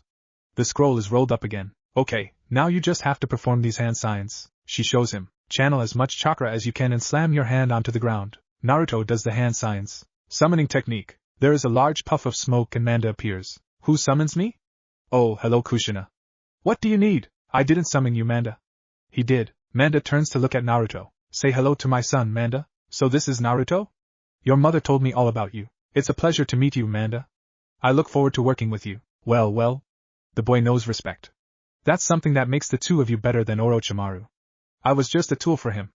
I approve of you being my summoner, Naruto. I can't wait to see what destruction we'll cause. Manda disappears in a puff of smoke. Kushina grins at Naruto. Well done, Naruto-kun. Manda on the first shot, You did say channel as much chakra as I can. Let's go celebrate. The two walk off to celebrate. Scene change. Sarutobi stares at the scene in shock. Mrs. Haruno had reported that her daughter had been murdered, but this was just gruesome. First Naruto disappears, then Sakura is killed. Are they connected? Sir, we have found traces of semen on her body. She was raped, sir. Have the semen analyzed. We might be able to determine who raped and killed her. Yes, sir. The men go back to work on the investigation. Sarutobi sighs. This month keeps getting worse and worse. Chapter 8. 1 month later. Hiruzen sighs to himself in his seat at the arena. Over the last month, Naruto disappeared and Sakura was raped and murdered. A semen sample was taken to identify the rapist. However, the results and sample disappeared, while the scientist who looked at the sample was found murdered. Then, both the bodies of Sakura and the scientist vanish. The Harunos begged the Hokage to search the village. Neither body was ever found. Due to the state of the second murder, the Hokage speculates that someone else killed the scientist to cover up who killed Sakura. A witness did say they saw an ANB with an odd mask that had a symbol had been at the building that the scientist was found before he was found dead. The Hokage knows that Danzo is covering up the identity of the rapist, and has done something with the two bodies. He can't figure out why, nor can he prove Danzo's involvement. He sighs again. This has been one crazy month. Scene change. This has been one crazy month. Dosu shakes his head at Naruto. Did Kushina-sama train you too hard? Not at all. It has definitely been worth it. After the training was complete, Kushina left the village, so that she could arrive officially as the Otokage without raising any suspicions. By the way, what do you guys think of the new look? All three members of Team Dosu smile at him. The look suits you, Naruto. It's great to have you on our side. Naruto smiles at them. Now then, let's go kick some ass. Scene change. Two people join the Hokage in his private booth. Kazekage, it's good to see you. Likewise, Hokage. The Kazekage takes his seat. The Hokage looks at the other person and is shocked. The person is a woman, dressed in Kage robes that are violet. The symbol for Oto no Kuni can be seen on the hat. But what shocks him the most is the woman wearing the robes. Kushina? It's been a while, old man. What are you doing here? Isn't it obvious? I'm here to see how well my ninja perform in the finals, but I thought you were dead. Never assume someone is dead when you don't find a body. Then why did you abandon Naruto? I did no such thing. I'll explain while we watch. Very well, but I want the full story. She sits in the remaining seat. The Hokage then turns to the Kazekage. You were the one who recommended Otogekure. Did you know of Kushina being the Otokage? Of course, but she swore me to silence. The Hokage sighs and leans back in his chair. I thought Orochimaru was in charge. What else have I been mistaken about? While he is thinking, Naruto and the three sound genin arrive and join the other finalists. The Hokage stands up to address the crowd. Welcome all to the chunin selection exams. We are gathered to witness the third and final part of the exam. The remaining finalists will face off in a tournament-like fashion for your enjoyment. Now, sit back and enjoy the fights. I now turn this over to the proctor, Genma Shiranui. The Hokage sits back down as a man down in the area speaks up. Thank you, Hokage-sama. Now then, will the contestants enter the arena? The 9 finalists enter the arena. Everyone is surprised by Naruto's new outfit. Gone was the orange nightmare he was wearing before. He was still wearing a jumpsuit, but it was now black and red. It's his Shippuden outfit, except the orange is now red. Tied around the pants as a belt is what looks like a blank headband. Over the jumpsuit, he is wearing a black coat, with red flames on the bottom of it. I don't really need to say what I did here. On his head, tied by a black cloth, is his Konoha headband. All in all, everyone couldn't help but think that Naruto looks a lot more badass now than he did before. Hell, even his new hair looked cooler. Genma speaks up. Now then, there has been an adjustment to the tournament lineup. Please study the new lineup to see if anything has changed for you. The new lineup was as follows. Match 1, Naruto Uzumaki vs Niji Hyuga. Match 2, Gaara vs Yoro Ikado. Match 3, Kankuro vs Sakuabumi. Match 4, Temari vs Sasuke Uchiha. Match 5, Dosa Kinyuta vs Kensuchi. This surprises everyone, considering that Sasuke was eliminated in the preliminaries. The Hokage shoots up from his seat. What? I didn't make that adjustment. Genma. Who authorized the change to the lineup? It was the council, sir. The Hokage slams his fist on his chair. Damn those two for going behind my back. Well then, the response to this is quite obvious. He is about to call for Sasuke to be disqualified, when Kushina stops him. Wait a minute, old man. Let the Uchiha participate. He did not earn his spot in the finals fairly. According to the rules, he must be disqualified. Hear me out, this is an unexpected twist the finalists have to face. It could test how they perform when an unexpected element throws them off guard. You don't have to promote him. Hell, the arrogant prick doesn't deserve it. But he can provide extra entertainment for the crowd. The Hokage sighs. Very well. He then addresses the crowd. I have decided to allow Sasuke Uchiha to participate in the tournament. However, due to the fact that he didn't earn his spot in the finals, he will not have the chance to be promoted. This is my decree. The crowd roars in outrage. Silence. My decision is final. He will participate for your enjoyment, and he'll have to wait to go for the promotion in the next exams. The Hokage sits back down as attention is drawn back to the arena. Elsewhere in the audience, the two elders stare angrily at him. Now then, the first match is between Naruto Uzumaki and Neji Hyuga. Those whose names have not been called must go to the participants' booth. 7 of the finalists leave the arena, leaving only Genma, Naruto, and Neji. Neji sneers at Naruto. You should give up.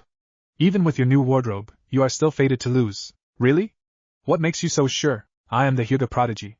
Due to my status, it is my destiny to win. You are a nobody, with no family and no status. It is the destiny for all nobodies like you to lose. Naruto bursts out laughing. Oh? You think you are destined to win just because you're a Hyuga? Wow, I didn't think you guys would be as arrogant as the Uchiha clan, but you've proved me wrong. Besides, I do have family and status. Everyone is surprised at his declaration. Hiruzen looks at Kushina. You told him, didn't you? Of course I did. Why would I deny him the knowledge of his family? He was taken away from me, 12 years ago. When I saw my chance to get him back, I took it. Something clicks into place in Hiruzen's mind. You were behind Naruto's disappearance a month ago, weren't you? Of course. Kakashi would never train him, nor would Jiraiya. Besides, it gave Naruto and I time to catch up. I am the son of Konoha's precious 4th Hokage, Minato Namikaze, and his now ex-wife, the super awesome, 2nd Hokage, Kushina Uzumaki. The whole crowd is stunned into silence. Everyone who knew Kushina look up at the Kage booth to see the Hokage lift her hat, so that the whole crowd could see her face. She then calls out to Naruto. Did you have to introduce me, Naruto-kun? Why wouldn't I, Mom? I'm proud that you're my mother. Well, I'm proud that you're my son. Now make me more proud, by kicking the Hyuga's ass. In the meantime, different people are having different thoughts. Kurinai is overjoyed. Kushina-senpai is alive. Oh, I can't wait to talk to her. She'll be happy to see me. Both Yugao and Hana are also ecstatic. Kushina-sensei is back. I can't wait to show her how much I've accomplished in all this time. Danzo is angered. Damn it. Orochimaru was supposed to dispose of her. And now the boy knows who she is. This will make my attempts at turning him into my weapon much harder to pull off.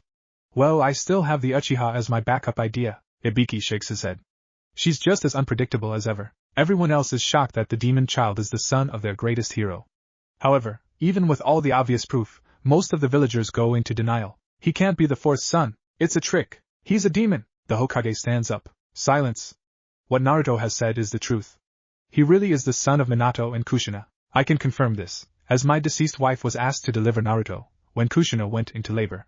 I also have Naruto's birth certificate. With the Hokage's declaration, some of the villagers realize how foolish they've been and fall silent, looking at Naruto with regret. The rest, however, refuse to accept the truth and settle for glaring at Naruto. Neji sneers. It matters not. Even if you have family and status, you were the dead last in your year.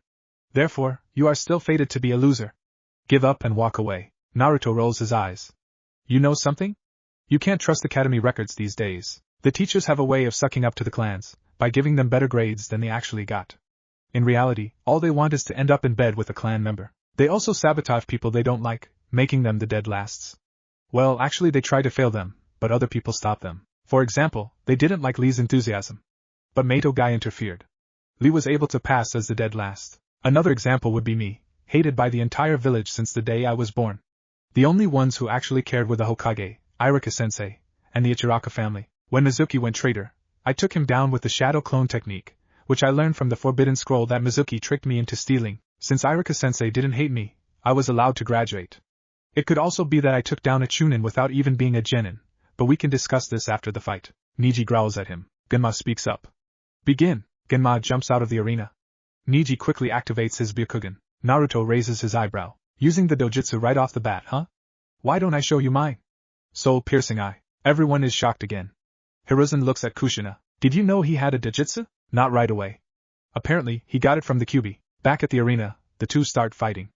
As they continue to trade blows, Naruto mocks Neji. You Hyuga have one major flaw. You all rely too much on your dojutsu.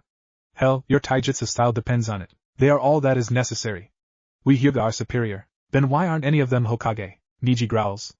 Naruto keeps speaking. You think you're so superior. Without your Byakugan, you Hyuga are nothing. I don't need my Byakugan to destroy you. Let's test that. His eyes glow for a minute. Neji gasps and his Byakugan shuts off. What? What did you do to me? Wouldn't you like to know? In the audience, Hayashi Hyuga activates his Byakugan. What the? His chakra is still there, but it isn't flowing through any of the Tenketsu points, even though they're still open. Naruto smirks at Neji. Well? You said you don't need your Byakugan to destroy me. Prove it. Neji lets out a roar and charges at Naruto. Naruto easily dodges Neji's attacks, due to the fact that Neji's taijutsu is dependent on the Byakugan. I told you. You Hyuga depend too much on your Byakugan. Let me show you just how pathetic you are. Naruto punches Neji in the face. Neji stumbles back. Naruto presses his attack, hitting Neji over and over, until he kicks him away. Naruto then does some hand signs. Wind release, great breakthrough. The gust of wind sends Neji into the arena wall. Naruto repeats the technique, except he adds fire chakra to it, turning the attack into a flame thrower. It sets Neji on fire. Neji screams as the fire burns him. Genma quickly interferes and douses Neji with a water jutsu. Winner, Naruto Uzumaki. Today is a day for people to be constantly shocked. The dead last demon boy just defeated last year's Rookie of the Year and the Hyuga prodigy. The medics arrive and carry the burnt Neji away. Kushina is ecstatic at Naruto's victory. I'm so proud of him, the Kazekage nods. I have to admit, your son has proven himself. He'll probably face my son in his next fight. It will be exciting to see. The Hokage is silent. While the fight had been going on, Kushina told him about her kidnapping. Damn that Danzo. I should have known he would do something like this. However, I can't help but feel that something isn't right here. There is more going on with Kushina than meets the eye. I just hope I can figure it out in time, before it can spell doom for this village. Chapter 9. Naruto walks back to the participants' booth, where the others all congratulate him on his victory. Dosu, Zaku, and Kankuro pound fists with him, or pat him on the back. Kin and Temari both give him a thumbs up and a smile. Yoroi shakes his hand. Gaara just nods his head. Well, your match is up next, Gaara. I wish both you and Yoro luck. Over the last month, Naruto took the time to learn about Gaara. When he found out how similar they were, Naruto befriended Gaara, helping him to fix the void between him and his family. Gaara now considers Naruto his first true friend. Thank you, Naruto. I'll fight to get through to the next round, so that we can face off. Looking forward to seeing you there, Gaara. No offense, Yoroi. None taken, Naruto. Even I know that I probably won't win. You Jinchuriki are in a league of your own. Naruto and Gaara both smirk at him. Genma brings everyone's attention back to the arena. The next match is between Gaara and Yoroi Akado. Will the two of you come down? The two leave the booth and head into the arena. Begin. Yoro charges fast at Gaara, hoping to suck his chakra out before he can call his sand. However, Gaara's sand is faster. The sand wraps around Yoro's hands and begins to spread up his arms, preventing him from forming hand signs. In just a few minutes, Yoroi is covered in sand from the shoulders down. He can't move any of his limbs and knows he can't defeat him. I surrender. Winner, Gaara. Gaara releases the sand. The two walk back to the booth. The crowd boos at how short the match had been. The Kazekage looks at the Hokage. Well, except for young Naruto, this tournament is now dominated by Suna and Oto Genin. Didn't have a good batch this year? No, I did. It's just that your teams proved to be better. This is one of these times I'm glad we're allies. The Hokage misses the look that passes over the Kazekage's face. Yes. I'm glad we're allies too. The Kazekage shares a look with the Otokage before they focus on the arena, where Genma is announcing the next match. Kankuro vs. Saku Abumi. Will the two of you come down? The two walk down to the arena. Begin. Sasuke does some hand signs. Earth release. Earth flow river. The ground under Kankuro turns to mud, throwing him off balance. Sasuke wastes no time.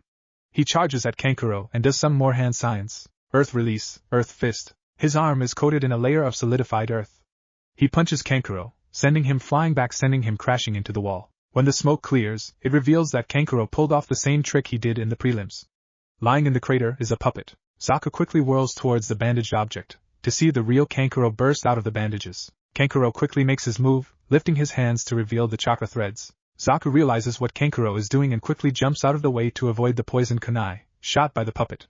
He then thrusts his arms toward Kankuro, decapitating airwaves. The blast hits Kankuro and his puppet, sending them back into the crater, making it deeper. The smoke clears to reveal the puppet is still there, with a shredded log next to it. Sasuke then feels a prick and turns to see Kankuro, holding one of the poisoned kunai. If you want the antidote, all you have to do is surrender. Sasuke chuckles. You've beaten me, Kankuro. I surrender. Winner, Kankuro. Kankuro hands Sasuke the antidote, and the two return to the participants' booth. As they are leaving, a swirling mass of leaves appears in the arena. When it clears, it reveals both Kakashi and Sasuke. Are we late? You're just in time, Kakashi. Sasuke Uchiha's match is next. Will Temari please come down? Well, good luck, Sasuke. I'm sure you'll make chunin. Kakashi. Apparently, the decision to have Sasuke put in the finals was made behind the Hokage's back. He is allowing Sasuke to participate, but he can't be promoted. What? I am an Uchiha. I have every right to be promoted. You lost in the prelims. By all the rules, you shouldn't even be participating in the finals. If you want to complain, take it up with the Hokage. Kakashi looks up at the Kage booth and his eyes widen when he sees the Otokage. Kushina? You weren't here, Kakashi. Apparently, your other student Naruto, who kicked Niji's ass earlier, revealed that he is the son of the Otokage and the fourth Hokage. Kakashi stares at Genma in shock. Naruto is Minato-sensei and Kushina's son? Impossible. He's the Kyuubi. He killed Minato-sensei and Kushina's son. Sasuke is surprised. She is the Dobe's mother? Yet she's so powerful. This could be perfect. I'll make her my wife, and the Dobe will be my servant. It is the proper place in society for him, after all. Kushina stares darkly at Kakashi. Kakashi, you are one of the worst offenders of all. You purposely shirked your duties to protect Naruto when he was younger. You also did everything in your power to make sure he would end up as a pathetic ninja. I have something special planned for you. Kakashi is startled when Naruto calls out to him. Hey, Kakashi! Get out of the arena so that we can watch the fights. Kakashi turns to yell at Naruto, but stops when he notices Naruto's new look. Kakashi, you do need to leave the arena. The match is about to start. He turns back to glare at Genma, before he teleports into the audience. Genma looks at both Temari, who entered during the whole thing, and Sasuke before he announces the match. The next match is Temari vs Sasuke Uchiha. Begin! Sasuke activates his Sharingan, and does some hand signs. Fire release. Great fireball technique. Temari dodges it. Are you just a one-trick pony? Sickle weasel technique. Sasuke avoids the attack and prepares another one. Fire release. Phoenix Sage fire technique. Temari uses her fan to blow away the attack. Is that all you got? Sasuke smirks. Not even close. The curse mark pulses and black marks begin to spread all over his body. In the audience, Anko cries out in alarm. That fool! Naruto smirks. So, he's mastered my mom's little gift. This will probably ensure he makes it to the final match. He turns to Gaara. After the fight, the winner will probably have to face him. How do you feel about kicking Uchiha ass? Gaara shrugs. It doesn't matter to me. The upcoming fight with you will be far more entertaining. Naruto laughs and he turns to focus on the fight. The Hokage moves to stop the fight, but Kushina stops him. Why? Let him dig his own grave. If you stop him, those two elders and Danzo will do everything to make sure Sasuke gets away with just a slap on the wrist. Sasuke charges at Temari, moving much faster than before. He starts hitting her. She can't even defend herself. He kicks her, and she flies into the crater made by Niji earlier. He charges at her, and just starts pounding the crap out of her. The Kazekage stands up in alarm. He's going too far. Stop him! The Hokage nods to Genma, and he jumps in to restrain him. Anko, Kurinai, and Asuma all join him to restrain Sasuke, until he calms down and the seal shuts off. Winner! Sasuke Uchiha. Despite the fact he was brutally beating the crap out of the Kazekage's daughter, the crowd bursts out in cheers and applause. The Hokage sighs. I give up on them. The Kazekage, Otokage, Naruto, and the other participants are disgusted at the crowd. Sasuke points at Naruto. Mark my words, Do. I will defeat you in this tournament, and prove my superiority over you. Naruto rolls his eyes as Sasuke walks to the participants' booth. The medics come and collect the battered Temari. The Kazekage wants to go check on her, but gets a look of reassurance from the Otokage. He trusts her, so he remains in his seat. Genma call the next match. Dosu Kinyuta vs Kintsuchi. Will the two of you come down? The two look at each other, and then both walk to the arena. Good luck, Dosu. You too, Kin. Begin. Dosu does some hand signs. Fire release. Great fireball technique. Sasuke is angered that someone else uses an Uchiha technique. Kin quickly counters with her own hand signs. Water release. Gunshot. The two attacks collide and create steam. Before the steam dissipates, they two begin fighting hand to hand. They fight like this for a few minutes before Kin jumps back and tries her bell genjutsu move. But Dosu slips in some earplugs, protecting him. He decides to go for a risky movie. Fire release. Phoenix Sage fire technique. While the attack is heading for Kin, he does more hand signs. Fire release. Miss Blaze dance technique. He blows a gas from his mouth. It comes into contact with the previous attack, just as it reaches Kin. The gas ignites and causes a big explosion. When the smoke dies down, it reveals Kin inside a sphere of water. Water prison technique. She releases the sphere and does more hand signs. Water release. Snake's mouth. A huge column of water appears. It takes on the form of a giant snake, with its mouth open. Dosu tries to escape, but the snake swallows him. The snake collapses into a river, which sweeps Dosu into one of the craters in the wall. Genma goes in to check Dosu and finds him unconscious. Winner, Kintsuchi. Dosu wakes up and realizes what's happened. Great job, Kin. When you first came on this team, you were the weakest of us. Look at you now. You've beaten me. Now help me back to the booth. Kin smiles and helps Dosu to stand up. She walks him back to the booth where he sits down to rest. Genma addresses the crowd. With the first round of battles complete, we will take a break. This will allow the participants to recover and to give us time to clean up this water. Use this time to go to the bathroom, or get something to eat or drink. When we start up again, we'll go right into the next round of fights. The crowd start to get up. Naruto shares a look with Gaara. Their fight was up next. The son of the Kazekage versus the son of the Otokage. The Shikaku Jinchuriki versus the Kyubi Jinchuriki. This will be a fight for the ages. Chapter 10. The audience returned to their seats for the semifinals. With the water all cleaned up, the fights are ready to continue. Genma speaks up. Welcome back. We will proceed immediately with the semifinals. Due to the odd lineup, this first fight will determine the first finalist, while the remaining fights will determine the second one. Now then, the first match is between Naruto Uzumaki and Gaara. Both of you come down. Naruto smirks as he unties the headband on his waist. No one notices that he covers the metal part with his hand. He pulls off his coat and reties the headband to his waist, again covering the metal part. Hey Kankuro. Look after my coat for me, will you? Sure thing, Naruto. Naruto walks down to the arena, where Gaara is already waiting. Good luck, Naruto. You too, Gaara. I'm just glad Mom fixed your seal, or I might be stuck fighting Shikaku. Gaara smirks. Genma calls the start of the match. Begin. The sand pours out of Gaara's gourd. Naruto does some hand signs. Wind release. Great breakthrough. He applies fire chakra to turn it into a flame thrower. Gaara's sand forms a ball around him. The flames heat some of the sand, until it turns to glass and shatters. More sand quickly refills the hole that was made in the ball as a result. Come on, Naruto. You have to get through my sand defense to beat me. More sand shoots out from the sphere, forcing Naruto to dodge. You can do better than that, Naruto. Naruto keeps on dodging the sand. He does some hand signs. Wind release. Drilling air bullet. The blast blows another hole in the sand, which quickly refills. Sand is still shooting out at Naruto. He decides to use more hand signs. Water release. Water gun. He fires off enough of them to cover the entire sand ball, soaking it. He then pulls off another move. Wind release. Spiraling wind ball. He shot a few of them at Gaara. They made holes in his sand, but the holes were taking longer to fill up. Naruto takes advantage of this. Wind release. Drilling air bullet. A bigger hole is formed in the sand sphere. Naruto can now see Gaara. Wind release. Great breakthrough. The powerful gust forces Gaara through what's left of his sand sphere. He lands near the far wall. Naruto takes his advantage. By the time Gaara recovers, Naruto is standing above him, with another spiraling wind ball directly in front of Gaara's face. Surrender, Gaara. Or this will go right through your head. Gaara nods his head in defeat. Very well, I surrender. Winner, Naruto Uzumaki. The crowd is silent. They don't want to cheer for Naruto, due to the Kyubi, nor Gaara, due to the stories they heard from Suna civilians. Naruto whispers to Gaara, good thing we held back. If we were to go all out, we would destroy this arena along with some of the village. Naruto and Gaara walk back to the booth. Once there, Naruto retakes his coat and puts it back on, tying the blank headband, so that it circles around the coat again. In the Kage booth, the Kazekage looks at the Otokage. It seems congratulations are in order. Your son defeated mine. I'm proud of him. But you should be proud of your son too. He's a powerful fighter. So true. Back in the arena, Genma speaks up. Due to the lineup, the next match will determine the opponent for Kankuro. The match is between Sasuke Uchiha and Kin Tsuchi. Come down, you two. I forfeit. Genma looks at Kin. Are you sure? Yes. After what he did to Temari, there's no way I want to fight a psychopath like him. Very well. Kin Tsuchi forfeits. Winner, Sasuke Uchiha. The crowd boos at Kin for not fighting and cheers for their precious Sasuke. This next fight will determine who faces Naruto Uzumaki in the finals. The match is between Kankuro and Sasuke Uchiha. I forfeit.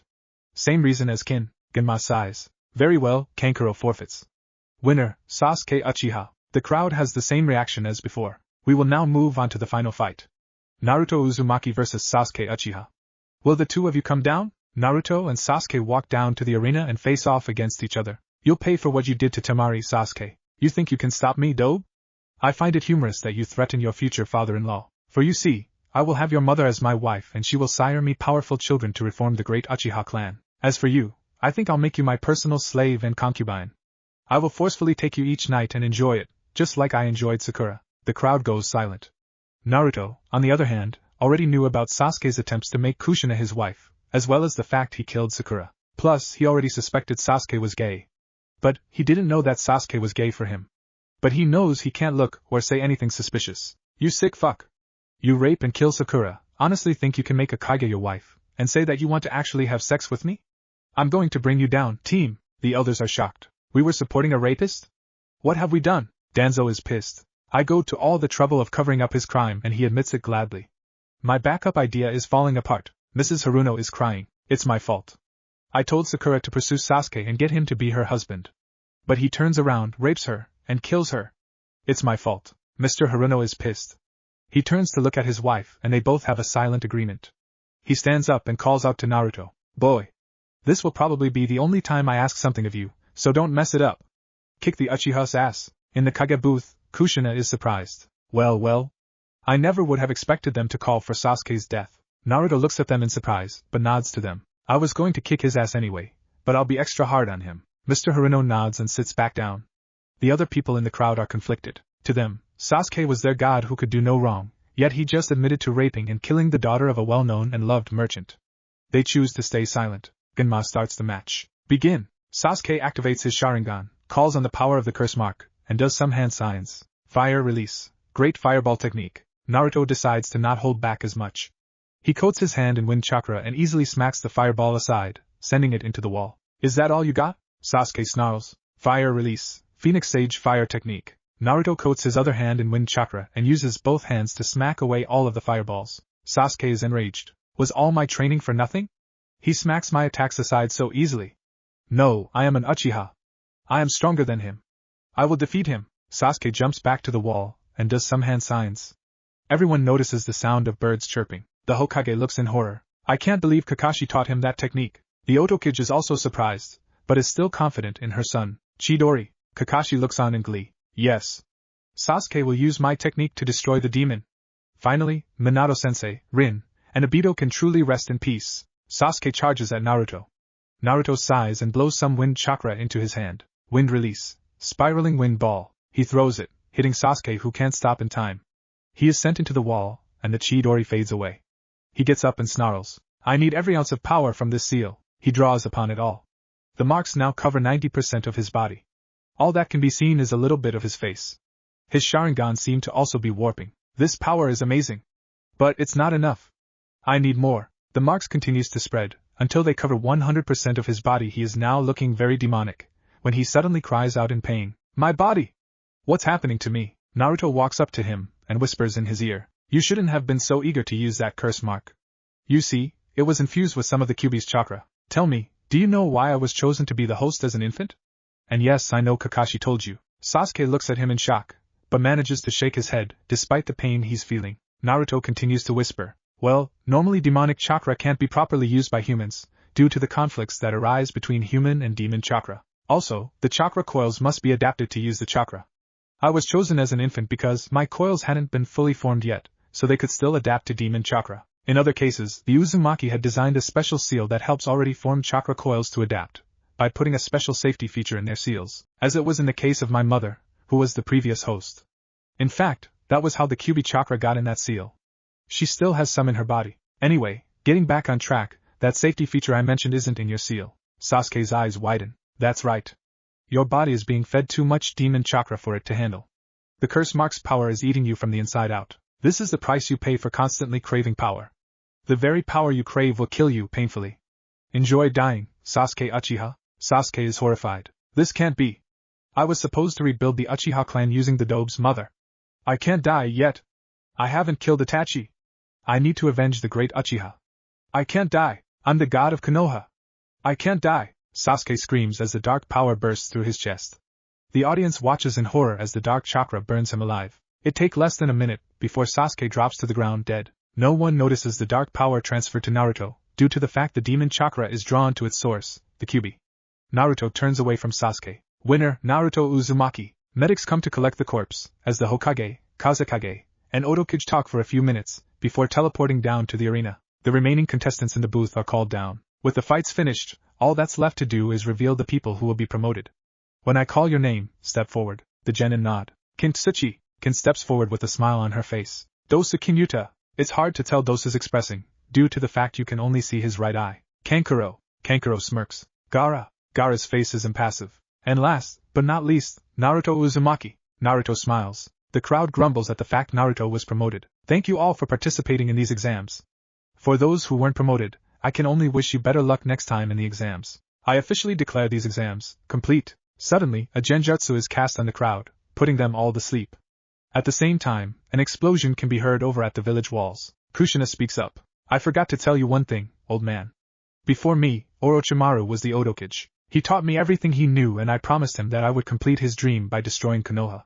This village will be destroyed. Hiruzen quickly jumps away from Kushina. He looks at Naruto. Naruto! Protect your Hokage. Naruto doesn't move towards Hiruzen. Instead, he moves his hands to the two headbands he's wearing, and dispels the henges on them. The Konoha headband on his head is revealed to be an Oto headband. The blank headband on his waist is revealed to be his real Konoha headband, but there is a scratch mark through the symbol of Konoha. Hiruzen's eyes widen. Naruto then walks over to stand at the side of Kushina, who wraps an arm around him. Kushina grins evilly at Hiruzen. Sorry, old man. Naruto stands at my side, where he belongs. Her eyes turn serpent yellow, and she pulls off the Otokage robes, to reveal the violet battle dress she's wearing. Hiruzen looks at the Kazekage, who also stands near Kushina. You are betraying our alliance? The Kazekage snorts. Your village has been stealing all our missions. This is my revenge. Kushina laughs. Face it, old man. This is the end of Konohagakure, and you can't do anything to save it. Chapter 11. The ninja in the audience quickly break free of the genjutsu, just in time to hear Kushina's declaration, shocking all of them. Kakashi, Kurinai Yugao, and Hana quickly jump down into the arena, while the Kazekage begins fighting with the Hokage. Kushina looks at them and smirks. Well, well, well. If it isn't the traitors to my family. They are shocked at what she just said in her eyes. Kurinai speaks for the group. What are you talking about, Kushina-senpai? We're not traitors. We're happy to see you alive. Why would we be traitors? Kushina can't believe what she is hearing. You mean you really don't know? Have you all not been listening through these exams? Or have you all forgotten the things you did to my son, Naruto Uzumaki? Kurinai Yugao and Hana immediately realize what she's pissed at them about. Kakashi, on the other hand, lashes out. He is not your son. Your son died on that night. He is the Kyuubi. The monster responsible for killing Minato-sensei, as well as so many others. Kushina focuses her glare on Kakashi. And what makes you so knowledgeable in the subject? Who told you this ridiculous story of Naruto being the Kyuubi? The wise elders and the great Uchiha. That means they must be right. You would trust the words of two of the biggest assholes in this village, as well as a clan of petty thieves over the word of the Hokage? Keep in mind that neither group knows anything about sealing. Of course. And don't disrespect the elite clan of Uchiha. Naruto snorts. The so-called elite clan are all dead, except for a traitor. Shut up, demon brat. It's your fault Minato-sensei, Rin, and Obito are all dead. I'll make you pay. Everyone looks at Kakashi in confusion, until Kushina realizes what's going on. He's been utterly consumed by his hate and his obsession over those three. I know just what to do with him. Kushina grins at Kakashi. I think it's time for you to have a reunion, don't you think, Kakashi? A barrier springs up, preventing anyone from interfering with whatever Kushina has planned. The Konoha ninja look to see the sound for maintaining the barrier. She does some hand signs. Summoning, impure world resurrection. 3 coffins rise from the ground. The lids spring open to reveal 3 people Kakashi never thought he would see again. Minato-sensei? Rin? Obito? Kushina laughs. If the 4th Hokage had actually sacrificed his own soul to the Shinigami, I wouldn't be able to summon him. However, he was a coward, and forced another Konoha ninja to give their life instead.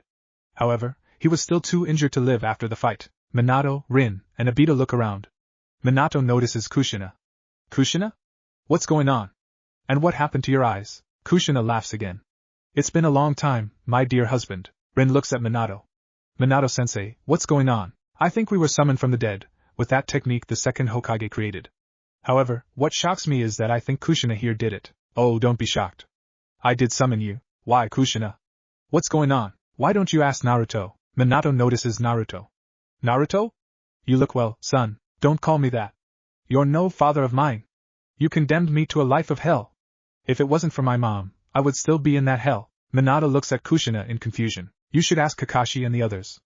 Ask on how Konoha treated Naruto, as if he was the Kyuubi incarnate. He is the Kyuubi. He must die. Minato stares at Kakashi in shock. But Naruto was supposed to be treated like a hero. They all failed at that miserably. They couldn't see that he was just a boy. He's been beaten, tortured, isolated, and he might have possibly been raped. He's even attempted suicide multiple times. If I hadn't intervened, Naruto might be dead. Minato looks at Naruto to see him looking at the ground. Kakashi lashes out again. It was what he deserved. He is a demon. Demons deserve to be punished. This is what you did, Minato. I warned you about what would happen if you went through with sealing the Kyuubi. But no, all you cared about was making Konoha look good. All you cared about was power. This is the price you paid, 4th Hokage. Your precious village will be destroyed, and you will help destroy it. The resurrected trio are in shock. But first, I'll have you 3 kill the one who threatened my son the most. The only remaining member of your team, the one who refused to move on with his life, after your deaths. You 3 will kill Kakashi Hatake. She flings 3 kunai, with a special talisman on each, directly into the heads of the resurrected trio. They feel the loss of control over their bodies as the full color to their bodies is restored. The barrier is dropped. You three heard me. Destroy Kakashi Hatake. After that, destroy Konoha. We're sorry, Kakashi. The trio charge at Kakashi and begin to fight him. The Sound 4 restore the barrier around the fight, so that no one can interfere. Kushina turns her attention to the three women. As for you three, I'll deal with you myself. Naruto, Gaara. You two have your targets. The two nod and jump away. Now then, it's time to face your punishment. Scene change. The two elders ran from the arena the moment they broke free. They don't get very far, when a familiar blonde with a fan stops them. Weren't you beaten up by the Uchiha? Asks Hamura. I had a very good healer fix me up. Scene change. Jiraiya is rushing over to the village walls, to assist with the invasion, when a fist hits him in the face. He is sent crashing into a building. He gets back up to see the last person he expected to see. Tsunade? Scene change. Kakashi is having a hard time, defending himself from the three people that mean the most to him. The trio press up their attack, but still have their personalities, so they can talk to Kakashi. Why, Kakashi? Why did you treat my son like shit? Minato-sensei, that thing isn't your son. He's the Kyuubi. Do you honestly think that I would seal the Kyuubi in my own son, if it meant that it would gain his body? If that was the case, it would have just simply destroyed Naruto's body and retaken its own form. Kakashi doesn't get to ponder that as he dodges a strike from Obito. But the elders and the Uchiha clan told me that the Kyuubi had taken over the body and the original soul was dead. They are always right. Then why didn't the Kyuubi just burst free of its human shell? Because the seal prevented it. Was it cause the elders and the Uchiha clan said so? Of course. Obito speaks up. What happened to you, Kakashi? You weren't like this when I was alive. You never praised my power-hungry clan. Hell, I would always complain about how they were obsessed with gaining power and status. I always constantly refused to use my Sharingan. After you died, I realized how wrong you were about the clan. They are the greatest clan, with the holy Dojutsu, one which I am proud to have, the Sharingan. You forget one thing. That is my eye in your socket. While I am being forced to kill you, I don't think you should have that eye anymore. Kakashi is shocked to see Rin nod in agreement, as they continue fighting. What no one realizes is that Kushina established a mental link with the resurrected trio, allowing her to hear their thoughts. She grins as she lessens the hold she has on Rin and Obito. They will still kill him, but they can control the method of killing him. So, if Obito wants to rip his eye out of Kakashi, he can do so. Obito grabs onto Kakashi. Rin makes her move and removes the Sharingan eye from Kakashi. Kakashi screams in pain as the blood pours out of his empty socket. Kushina decides to improve Obito's ability to fight. Put the eye back where it belongs, Rin. Rin receives the mental command and implants the eye into Obito's left eye socket. Kakashi watches in horror as Obito activates his Sharingan eyes, now that he has both again. Kushina retightens her hold on the two, so they have no chance of escaping her command to kill Kakashi. Kakashi manages to break free of Rin and jumps back a distance, a hand over his empty socket. The trio charge in again. Kakashi isn't able to hold them off for long, as he's in pain from the loss of the Sharingan eye. They begin cutting him up. Blood spurts as Kakashi falls to the ground. Please stop. The trio pause, but a mental command from Kushina has them speak. I'm sorry, Kakashi, did you say something? Rin uses a move to paralyze Kakashi.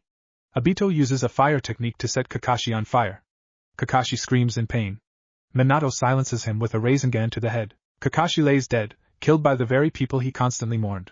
The Sound 4 drop the barrier, and the trio turn to begin their other mission, to destroy Konoha. Scene change. While the resurrected trio were fighting Kakashi, Kushina faces down Kurenai, Hana, and Yugao.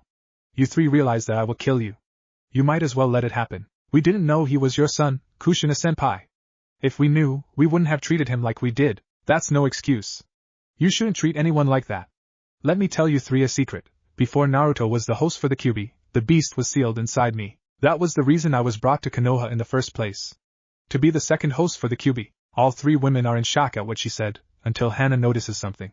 Wait, you said you were the second host. Who was the first? Another member of the Uzumaki clan. Her name was Mito Uzumaki.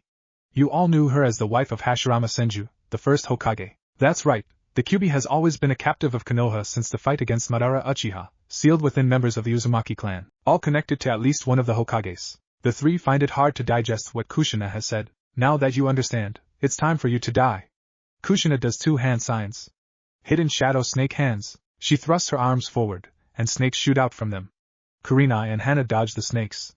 Yugao cuts them with her sword. Oh, so you want to use swords, huh? Very well.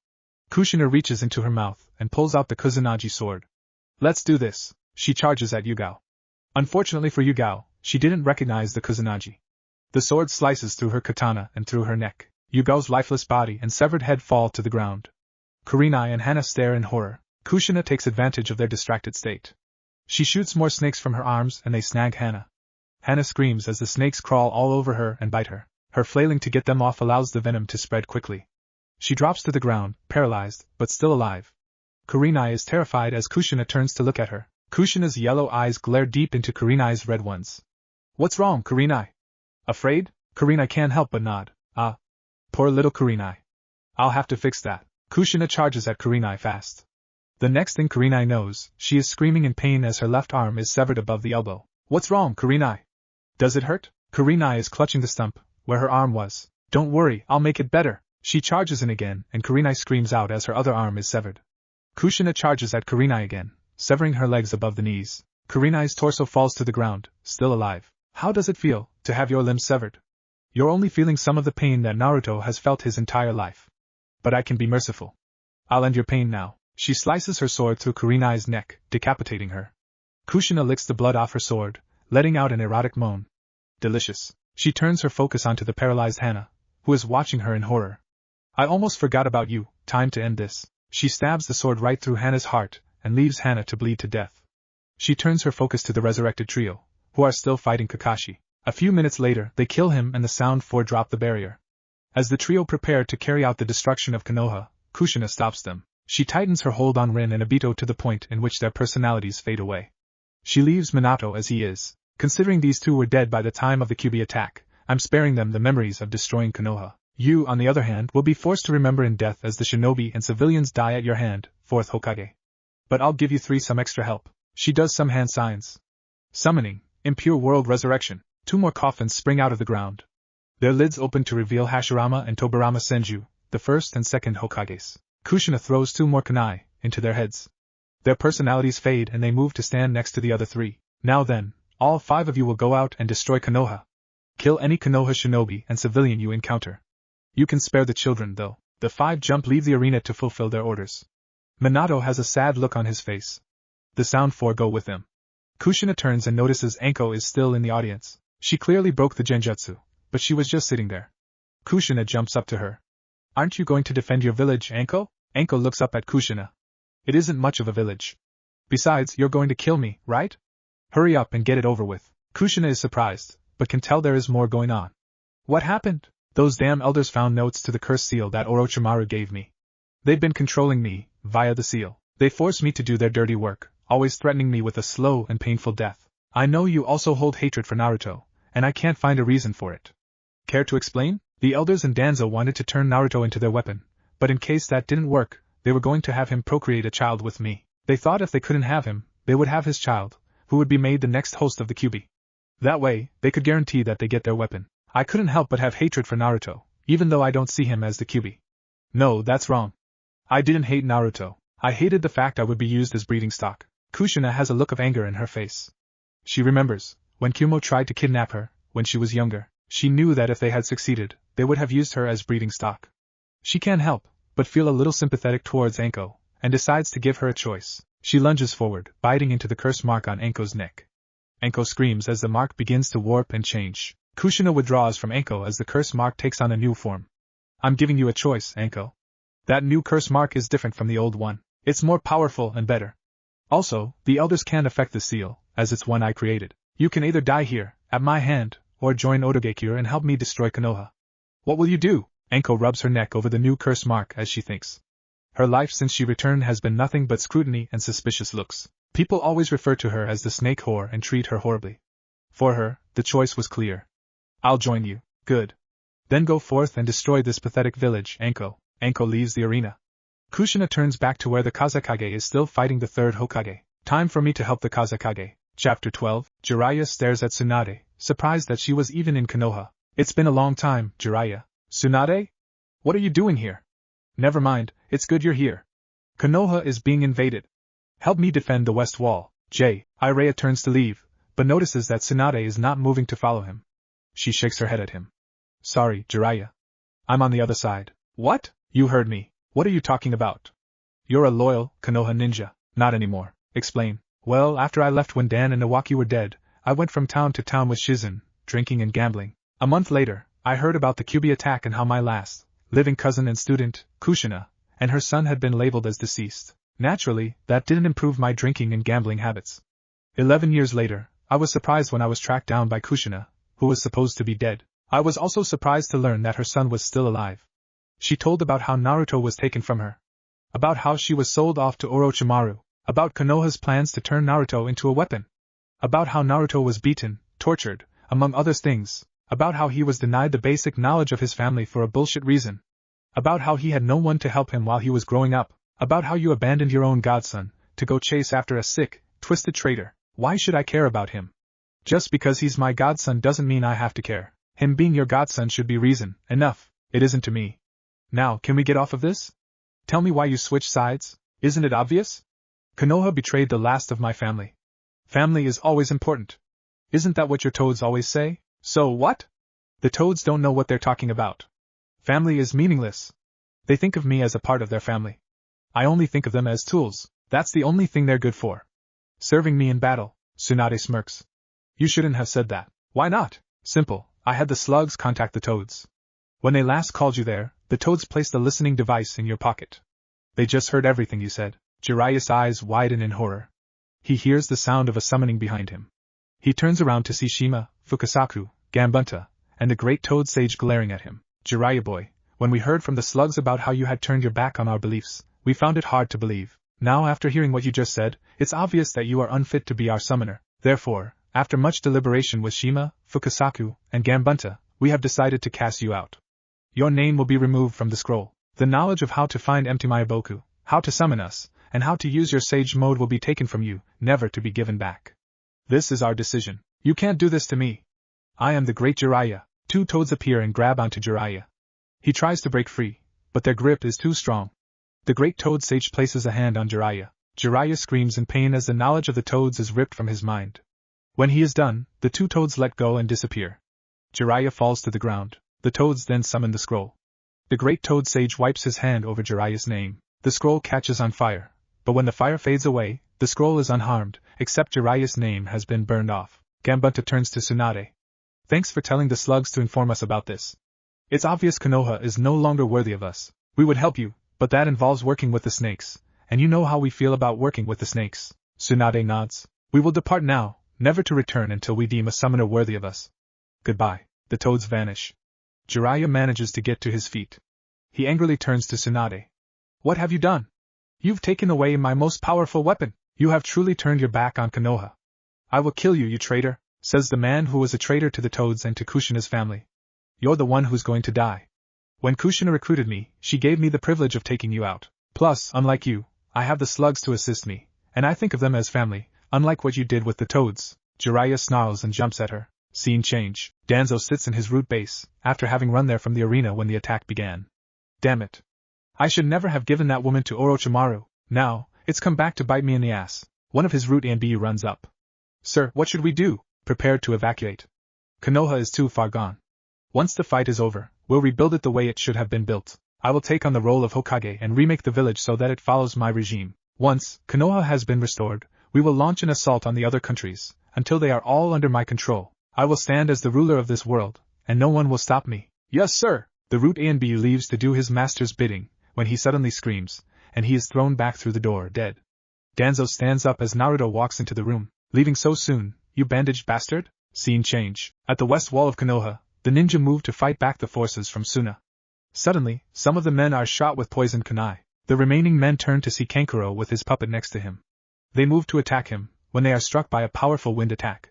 Kankuro looks to see Tamari. Hey, weren't you supposed to deal with those two old bats? They were both old and neither had trained in years.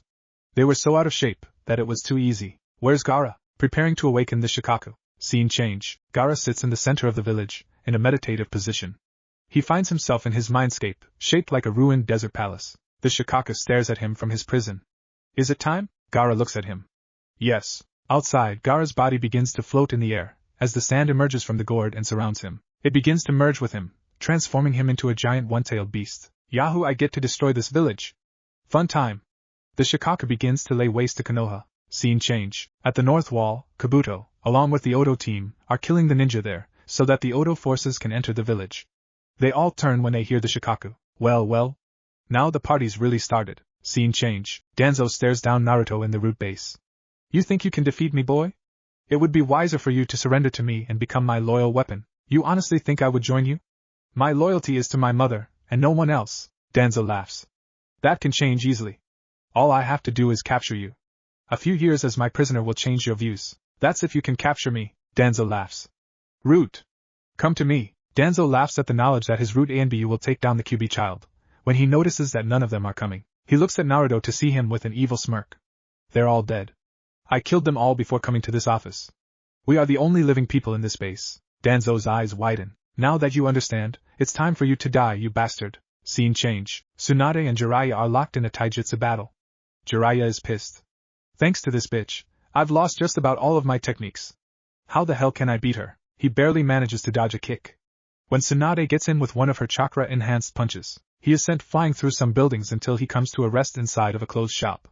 He stumbles back out, and pulls off the bra that somehow got stuck on him. At that moment he feels a fist in his gut, courtesy of Tsunade. He falls to the ground, coughing and clutching his gut. Face it, Jiraiya. You can't win. Without your toad abilities, all you have left are your hair ninjutsu and the Rasengan. Just surrender. Never. Jiraiya leaps at Tsunade, but she punches him in the face. He flies back into the store. He gets back up on his feet and charges a familiar attack. Rasengan. He charges at Tsunade. Tsunade sighs as she dodges the attack and strikes Jiraiya with her hand. Jiraiya gasps as he falls to the ground. I've disrupted the signals from your brain to your nervous system. Basically your body is now responding wrong to what your brain tells you to. If you want to move your right arm, something else will move instead. Give up, Jiraiya, you can't beat me. Never. Very well. Since you can't move properly, I'll just end this now. Goodbye, Jiraiya. I hope you enjoy burning in hell. Tsunade jumps into the air. Painful sky leg. Jiraiya tries to move out of the way, but all he succeeds in doing is turning his head to the left and raising his right arm. Tsunade's heel crashes onto Jiraiya's head, destroying him instantly.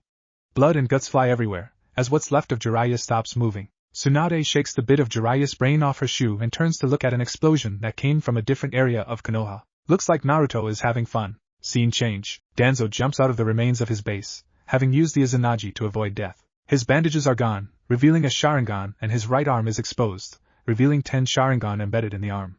Damn it, when did the brat get this powerful? Naruto jumps out of the wreckage and stands facing Danzo. Is that all you got, Danzo? No wonder you're so desperate to make me your slave, 'cause then you would have some actual power at your disposal. Danzo growls as he does some hand signs. Wind release, vacuum wave. Naruto smirks as the attack hits him. He vanishes in a puff of smoke. A shadow clone? Water release, water dragon bullet technique. What? Danzo turns to see a water dragon charging at him. He doesn't have time to dodge, but quickly triggers his Izanagi again. The attack passes through him. How did you do that technique? Naruto smirks. I first saw the technique when Kakashi and Zabuza fought. With help from my mom, I was able to perform it. As for where the water came from, did you forget you had an underground lake in your base? Danzo growls in anger. You can't go on for too long, can you, Danzo? Repeatedly using that Izanagi of yours really eats up your chakra. Danzo is angry because Naruto is right. With the way his Sharingan are set up, he could use the Izanagi for a full 10 minutes. The problem was that he didn't have the chakra for it. Naruto smirks again as he pulls out a kunai. He blows wind chakra on it, making the kunai look more like a makeshift scimitar. He charges at Danzo with his wind-enhanced weapon. Danzo triggers the Izanagi again, but he doesn't have enough chakra to maintain it. He falls to one knee as Naruto reaches him. Danzo screams in pain as his right arm falls to the ground, cut at the shoulder. Blood pours onto the ground from the wound. Oh, sorry. Did that hurt? Then again, you didn't deserve that arm of yours. I mean, really? 10 Sharingan and the first Hokage's DNA? You should be ashamed of the atrocities you've committed, Danzo. I took the measures needed to secure Konoha's future. My way is the only way the world can be at peace. No, your way is the only way you can have the power you desire. You're a lot like Sasuke, Uchiha, and Orochimaru. Always craving power, always thinking that power is all that matters in this world. In a way, you're right. Power will help you go a long way, but you need to earn the power, not steal it. You can't properly use stolen power. That's why you can't use the Izanagi for the full 10 minutes. That's why you failed to beat me. You are pathetic, Danzo Shimura. You're a man who honestly believes that war is the only way to peace. All your ambitions have resulted in is that you will die by my hand. However, I'm going to have some fun with killing you. He jumps at Danzo with a normal kunai and stabs Danzo into his right eye. Danzo screams as his last Sharingan is ripped right out of his socket. Naruto holds the Sharingan in his hand. So this is the Sharingan? The dojutsu that this entire village worships? I don't see what's so spectacular about it. I mean, it's so easily destroyed. He crushes the eye in his hand, covering it in blood. Naruto raises his hand to his mouth and takes a lick of the blood. He spits it back out. Yuck. Uchihas have disgusting blood. And the women of this village wanted to produce children with this blood? If any of the Konoha 12 were watching this, they would be shocked at the sadistic side that Naruto was showing. But Kushina had already gotten to work on Naruto, twisting and corrupting him. Danzo glares at Naruto with his normal eye. Damn you, brat. You won't get away with this. I will become Hokage and destroy you. Naruto looks at Danzo. Oh, you're still talking? I guess I need to shut you up.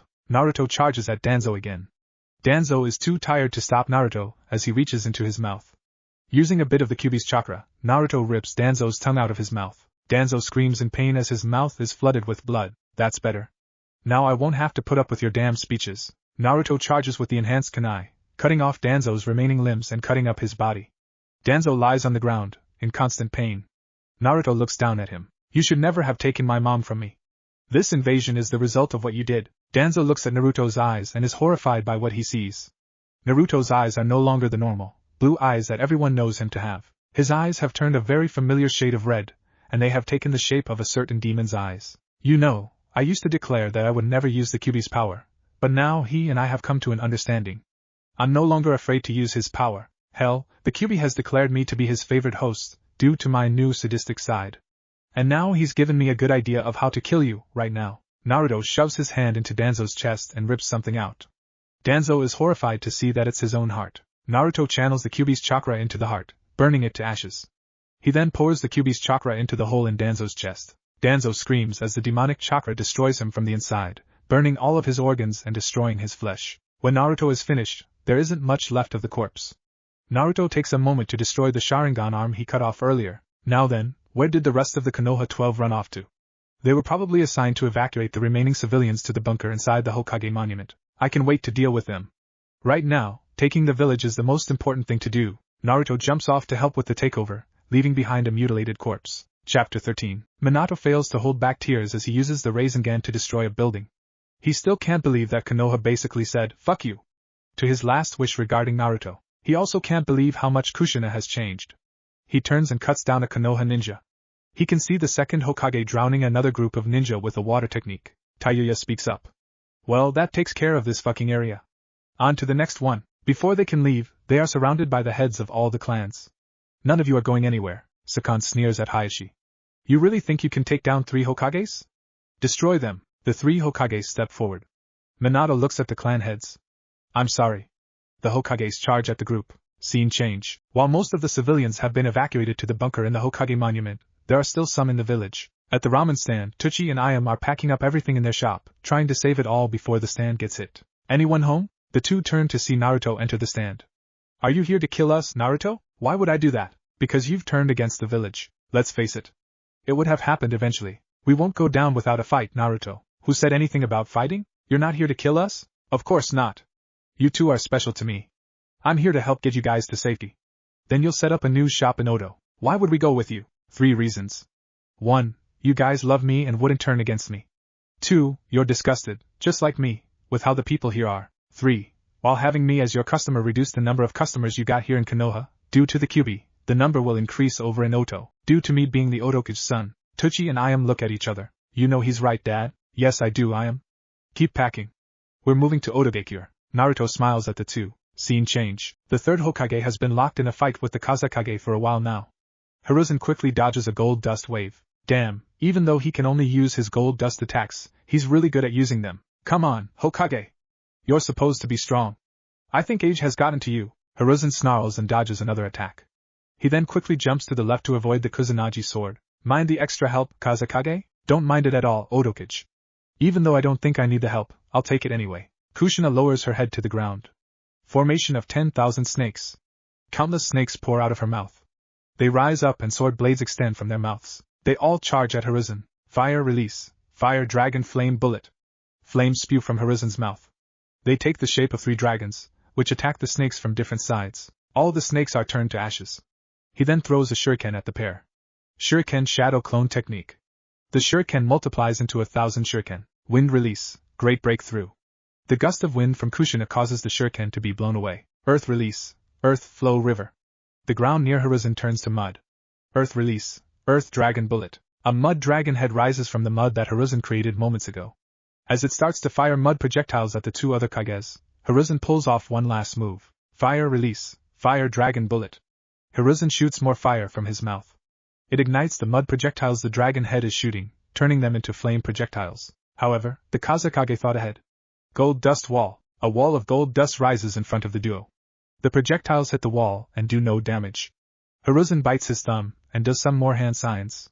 Summoning technique. The Monkey King Enma appears in a puff of smoke. What's going on, Hiruzen? The Kazekage and a red-haired woman? Wait, isn't she the fourth Hokage's wife? It's a long story, Enma. Right now, those two are trying to destroy Konoha. We need to defeat them. I need the staff. I hope you know what you're doing, Hiruzen. Transformation. Adamantine staff. Enma transforms himself into a staff. The Hokage charges at the two other Kages. They both jump to dodge. The Kazekage constricts some gold dust together to form a club. Kushina readies the Kusanagi sword. The three charge at each other again. Scene change. Shikaku jumps back to assess the damage. He looks in horror at the corpse of Choza, impaled by wood everywhere on his body. Shibi and his bugs had been drowned in a powerful water technique. Enoichi's body lays on the ground with a hole in his chest from a Rasengan. The only ones left are himself, Tsum, and Hayashi. This is troublesome. No matter how hard we hit them, their bodies repair themselves and they come back for more. You're supposed to be smart, Shikaku. Got any bright ideas? Unfortunately, no. Minato walks forward towards them. Why? Why did you guys treat Naruto the way you did?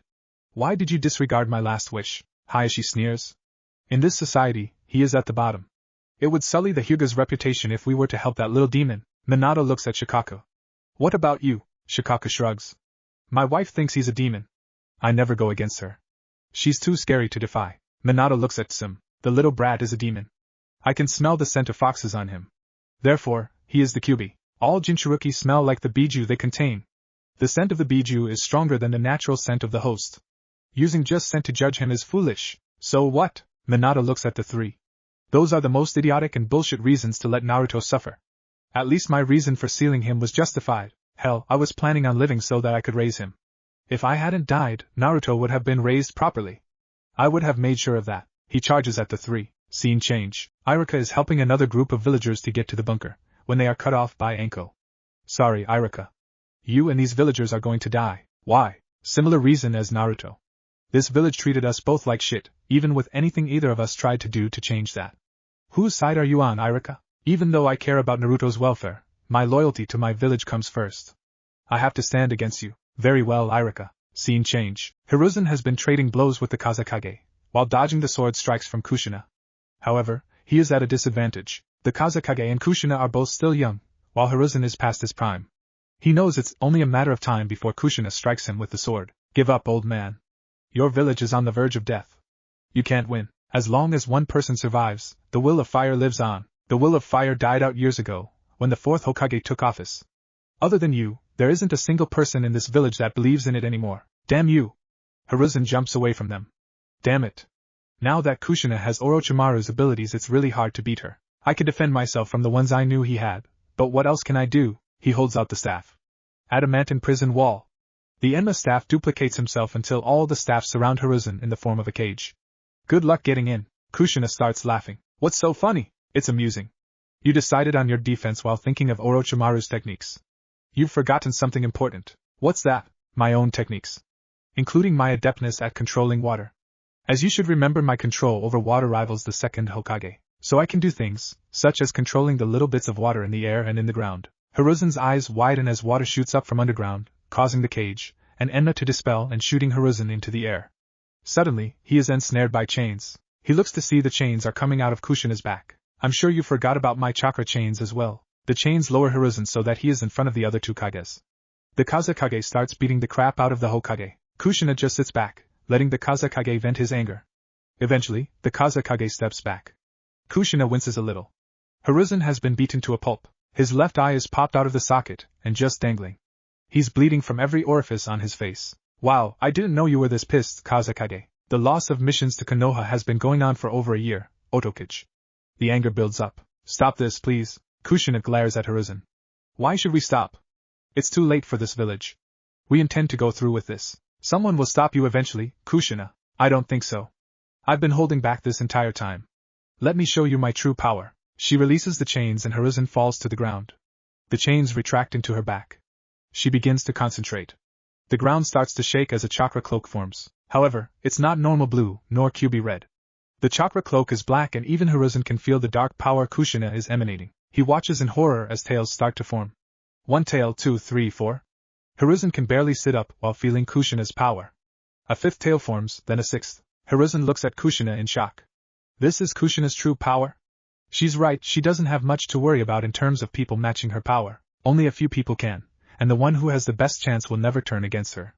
Kushina, I can tell that I have no chance against you. For Naruto's sake, I have to warn you about a terrorist group known as Akatsuki. Their goal is to collect all the Biju.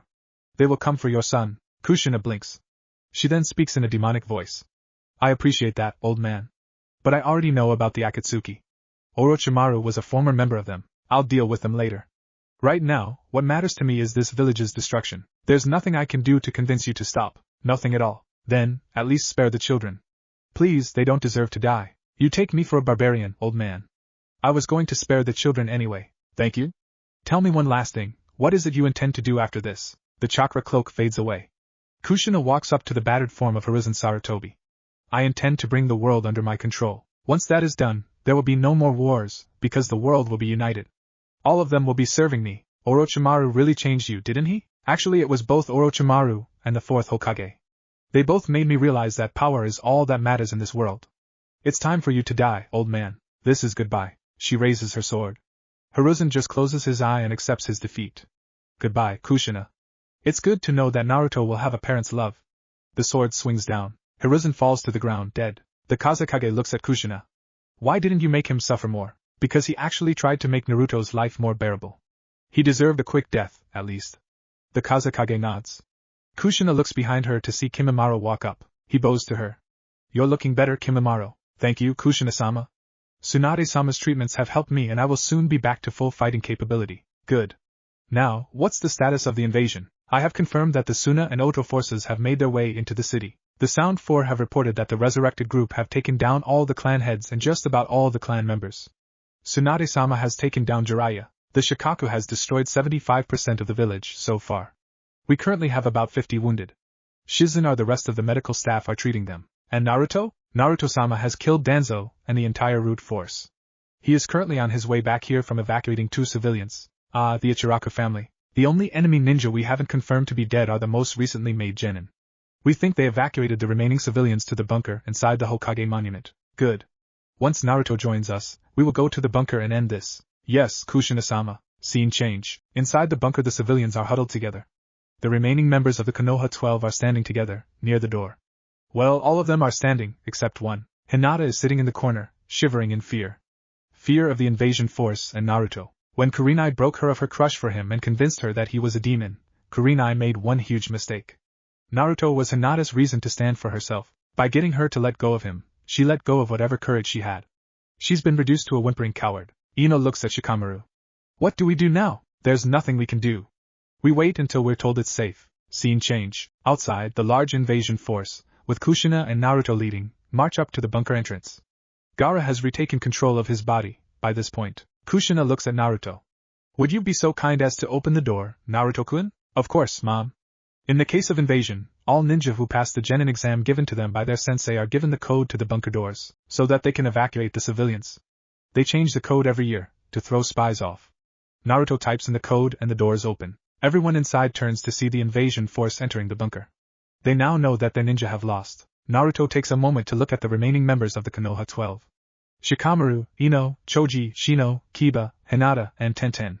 They're the only ones left. Kushina steps forward to address them. People of Konoha, your village has fallen.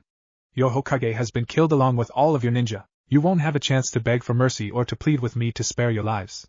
You will all die here. You all know why I'm going to kill you. Fear not for your children, I will spare them. Let them come forward, so they can be taken from here. The parents, thankful that Kushina is letting their children live, say goodbye to their kids and tell them to go to the invasion force. Some of the parents refuse to let go of their children, so Oto ninja have to forcibly take the children away. One of the parents speaks up. Please let them be raised in a home. Let them have a normal life. Kushina nods. The children are taken away from the bunker. Shikamaru looks at Naruto. Is this what it's come to, Naruto? You turn against us and help destroy us? I remember that you told us that you hated people who forcibly separated children from their parents. Isn't that what you're doing right now? We have people who will take them into their homes and raise them like they were their own children. They will be loved and cared for. That never happened with me. I was alone from day one. No one wanted to take me in. Everyone was happy with letting the demon boy suffer. I was denied everything a child should have growing up. Why don't you ask all of these villagers of the things they did to me? They'll even tell you of the things your own families have done. I've suffered so much from this disgusting village. If I go to hell, then hell for me would be my childhood all over again. The mask that he used to cover his emotions of the abuse he suffered finally breaks. Naruto starts crying. Kushina quickly steps forward and pulls Naruto into a hug. Sure, it's okay. It's okay, Naruto. It takes almost 5 minutes for Naruto to calm down. Minato watches from where he is standing, now truly realizing the depth of what's been done to Naruto. Kushina looks at the crowd, eyes brimming in hate. I will never forgive any of you for what you did to him. None of you will leave this bunker alive. The invasion force leaves the bunker and seal it shut, trapping the survivors inside. Naruto, are you sure you can do this? I'm okay, Mom. I can do it. Kushina turns to the resurrected group. She sends them all back to death, except for Minato. Fourth Hokage, what you will see next is the final punishment I'll force upon you before sending you back to hell. You will watch as Naruto kills everyone inside that bunker using the power of the Kyuubi. Minato's eyes widen. Naruto sits into a meditative position. Scene change. Inside his sewer mindscape, Naruto faces the Kyuubi. I'll warn you now, Kit. This will be the only time you'll be able to use my full power, until your body is truly ready to handle it without problems. I understand, Kyuubi. Scene change. Naruto's body begins to float into the air. A red chakra cloak appears around him, and tails start to form. Once all 9 tails appear, Naruto is engulfed in flames. The flames get larger and larger, until they fade away to reveal a giant 9-tailed fox, standing facing the bunker. Kushina looks up at him. Do it. What looks like a black Rasengan forms inside his mouth. Minato's eyes widen, as he realizes what attack is being used. Tailed Beast Ball. He fires the attack at the bunker. There is a huge explosion that destroys the entire bunker as well as part of the Hokage monument. When the smoke clears, all that's left of the Hokage monument are the heads of the first and second Hokage. Kushina laughs. How convenient. I was going to have the heads of the third and fourth Hokages destroyed anyway. This saves some trouble. Naruto turns back to his normal form. Kushina faces Minato again. This is your punishment, fourth Hokage. Your precious village has fallen, its people dead. You'll have to carry the memories of what happened here, as well as your own involvement, back with you to hell. Enjoy your afterlife. Kushina sends him back to death. She turns to address the invasion force. Konoha has fallen. They all begin to cheer. Kushina turns to Naruto and hugs him again. They all go to celebrate their victory. Chapter 14. 5 years later, with the fall of Konoha, it doesn't take long for the rest of Hai no Kuni to fall as well. Shortly after that, it spread into all the countries that were allied to Konoha, including Nami no Kuni. Kawa no Kuni, due to its location between the former Hai no Kuni and Kaze no Kuni, also fell. Oto no Kuni has gone from being a small country that had just formed, into being the most powerful country of the elemental countries. Kabuto walks down the hall of the Otokage mansion, heading towards the throne room. Upon entering, he bows down to the person sitting in the throne. You summoned me, Kushina-sama? Yes, Kabuto. An opening has appeared that will allow us to take out Kirigakure. What is this opening? Kushina shares a glance with Naruto, who is standing to the right of her throne. The current Mizukage wants an alliance with Otogakure. She wants to set up an arranged marriage. The marriage would feature herself and Naruto-kun. What? Why would she choose Naruto-kun? Because he's my son and a marriage between the two would certainly cement an alliance. I laugh at the fact that she honestly thinks I would give Naruto-kun away in an arranged marriage. Love you too, Mom. Kushina smiles at Naruto. Though, I can't blame her for wanting to choose Naruto. He's grown up nicely. Those nice muscles, that sexy body. Stop it! You shouldn't be having such thoughts about your own son, Kushina sighs to herself. Ever since a hot springs incident, where the two saw each other naked, she's been having these kind of thoughts about Naruto. Kushina-sama? Kushina jumps in surprise. Sorry about that. Anyway, Kabuto, we plan to use the marriage to get into Kirigakure. The wedding will provide the perfect distraction to throw the Kiri ninja off guard, allowing us to take them out and gain control over Kirigakure. You and Kimimaro will begin planning the number of forces we'll need to ensure complete takeover. Bring me the report when you're done. Yes, Kushina-sama. Kabuto rises and leaves the room. Naruto sighs to himself. Why do I have to be caught in this arranged marriage? I mean, I have my own preference of women. His gaze shifts to Kushina. He looks at her beautiful, flowing, red hair, her nicely shaped legs, her sexy breasts and ass. He wonders if she's wearing underwear under that violet dress. Naruto shakes his head. Stop it! This is my mother. I shouldn't be having these kinds of thoughts about her. He sighs. Damn that hot springs incident. Ever since I saw her naked, I can't keep her out of my thoughts. What's wrong with me? He decides to distract himself. Hey, Mom? Out of curiosity, why do you seem to hate Kiri? She looks at him. I never told you? Kiri was responsible for destroying the Uzumaki clan. Most people think it's IWA who was responsible. But it's impossible. The IWA force would have had to cross through Hai no Kuni, destroyed Uzushio, and then crossed back through Hai no Kuni, without alerting Konoha shinobi the entire time. Kiri has a much better opening to attack. Yuzu no Kuni is located between Hai no Kuni and Mizu no Kuni. Everyone feared the power of Yuzu no Kuni. So it was destroyed. Naruto growls. Those bastards. We'll make them pay, Naruto-kun. He nods at her. But thoughts of Kushina naked enter his mind again. He knows he needs to get away from her a while. I'm going to go train for a while. I'll see you later. He walks out of the room. Kushina watches him leave, but blushes when she realizes that she's staring at his ass. Damn it. It's probably a good thing he left. Who knows what could have happened if he stayed. Kushina sighs as she gets up, feeling very tired. She retires to her chambers, hoping to get some rest and to get her mind off of Naruto, for a while. She walks over to the window and looks out. She immediately regrets doing so, for her view includes one of the training grounds, which just happens to be the one Naruto chose to train at. He has taken off his overcoat, jacket, and t-shirt, leaving him topless. She unconsciously licks her lips as she watches Naruto's muscles flex, as he's training.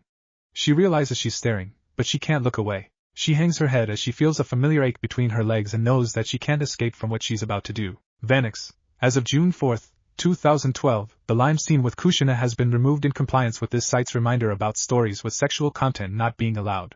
Kushina gets off the bed and goes into the bathroom. She turns on the shower and steps inside, sighing. There's no point in denying it. I'm falling for Naruto. My own son. I can't ever let him know. He'll hate me. He'll never want to be around me again. I must make sure he never finds out I want him like that.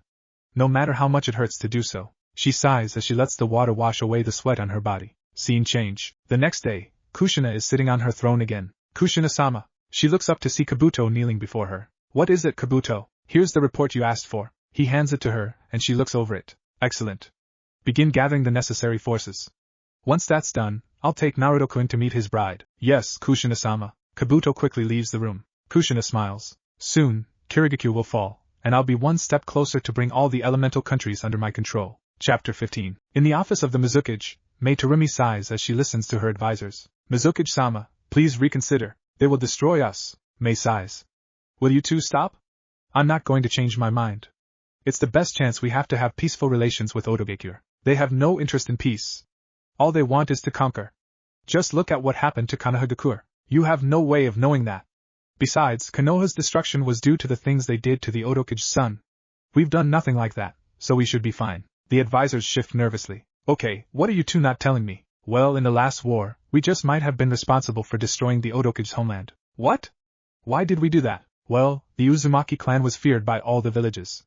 They had abilities and techniques that surpassed many of the ones found in other villages. The Mizukage, at the time, chose to strike them down. Why wasn't I informed of this when I took office? We had convinced the rest of the villages that IWA was responsible. We thought we could let the knowledge die away. Mei sighs again. Get out, you two. I'm not going to change my mind. Why? Because this might be the best way to show that we want to rectify that. Now get out. The two advisors leave. Mei sits back to do more paperwork. Scene change. I hate having to dress in formal clothes. I do too, Naruto. But you don't hear me complaining. So put on the damn kimono. Naruto grumbles at his mother, before grabbing the kimono and walking into the bathroom. He comes back out, dressed in the kimono. Kushina smiles at him.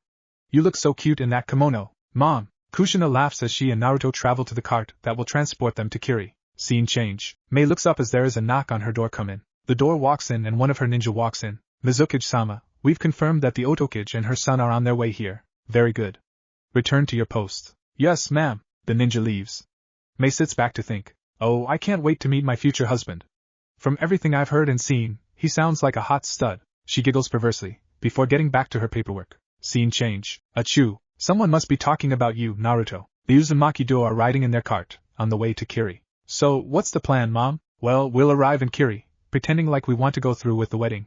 We'll use the wedding as an excuse to sneak in some of our forces. The rest will wait outside the village, until the invasion. I understand, Mom. Kushina smiles, before pulling Naruto into a hug. You really are into giving me hugs, Mom? Can you blame me? I've missed out on 12 years of hugs. Naruto rolls his eyes, before relaxing in his mother's embrace. The convoy from Oto continues on its way. What if Kushina takes neglected Naruto away from Konoha? And thanks for watching my video till the end. If you enjoy this content, then do consider subscribing to my channel. And leave a like if you guys need the next part. comment down, and thanks for watching the video, and see you guys in the next video.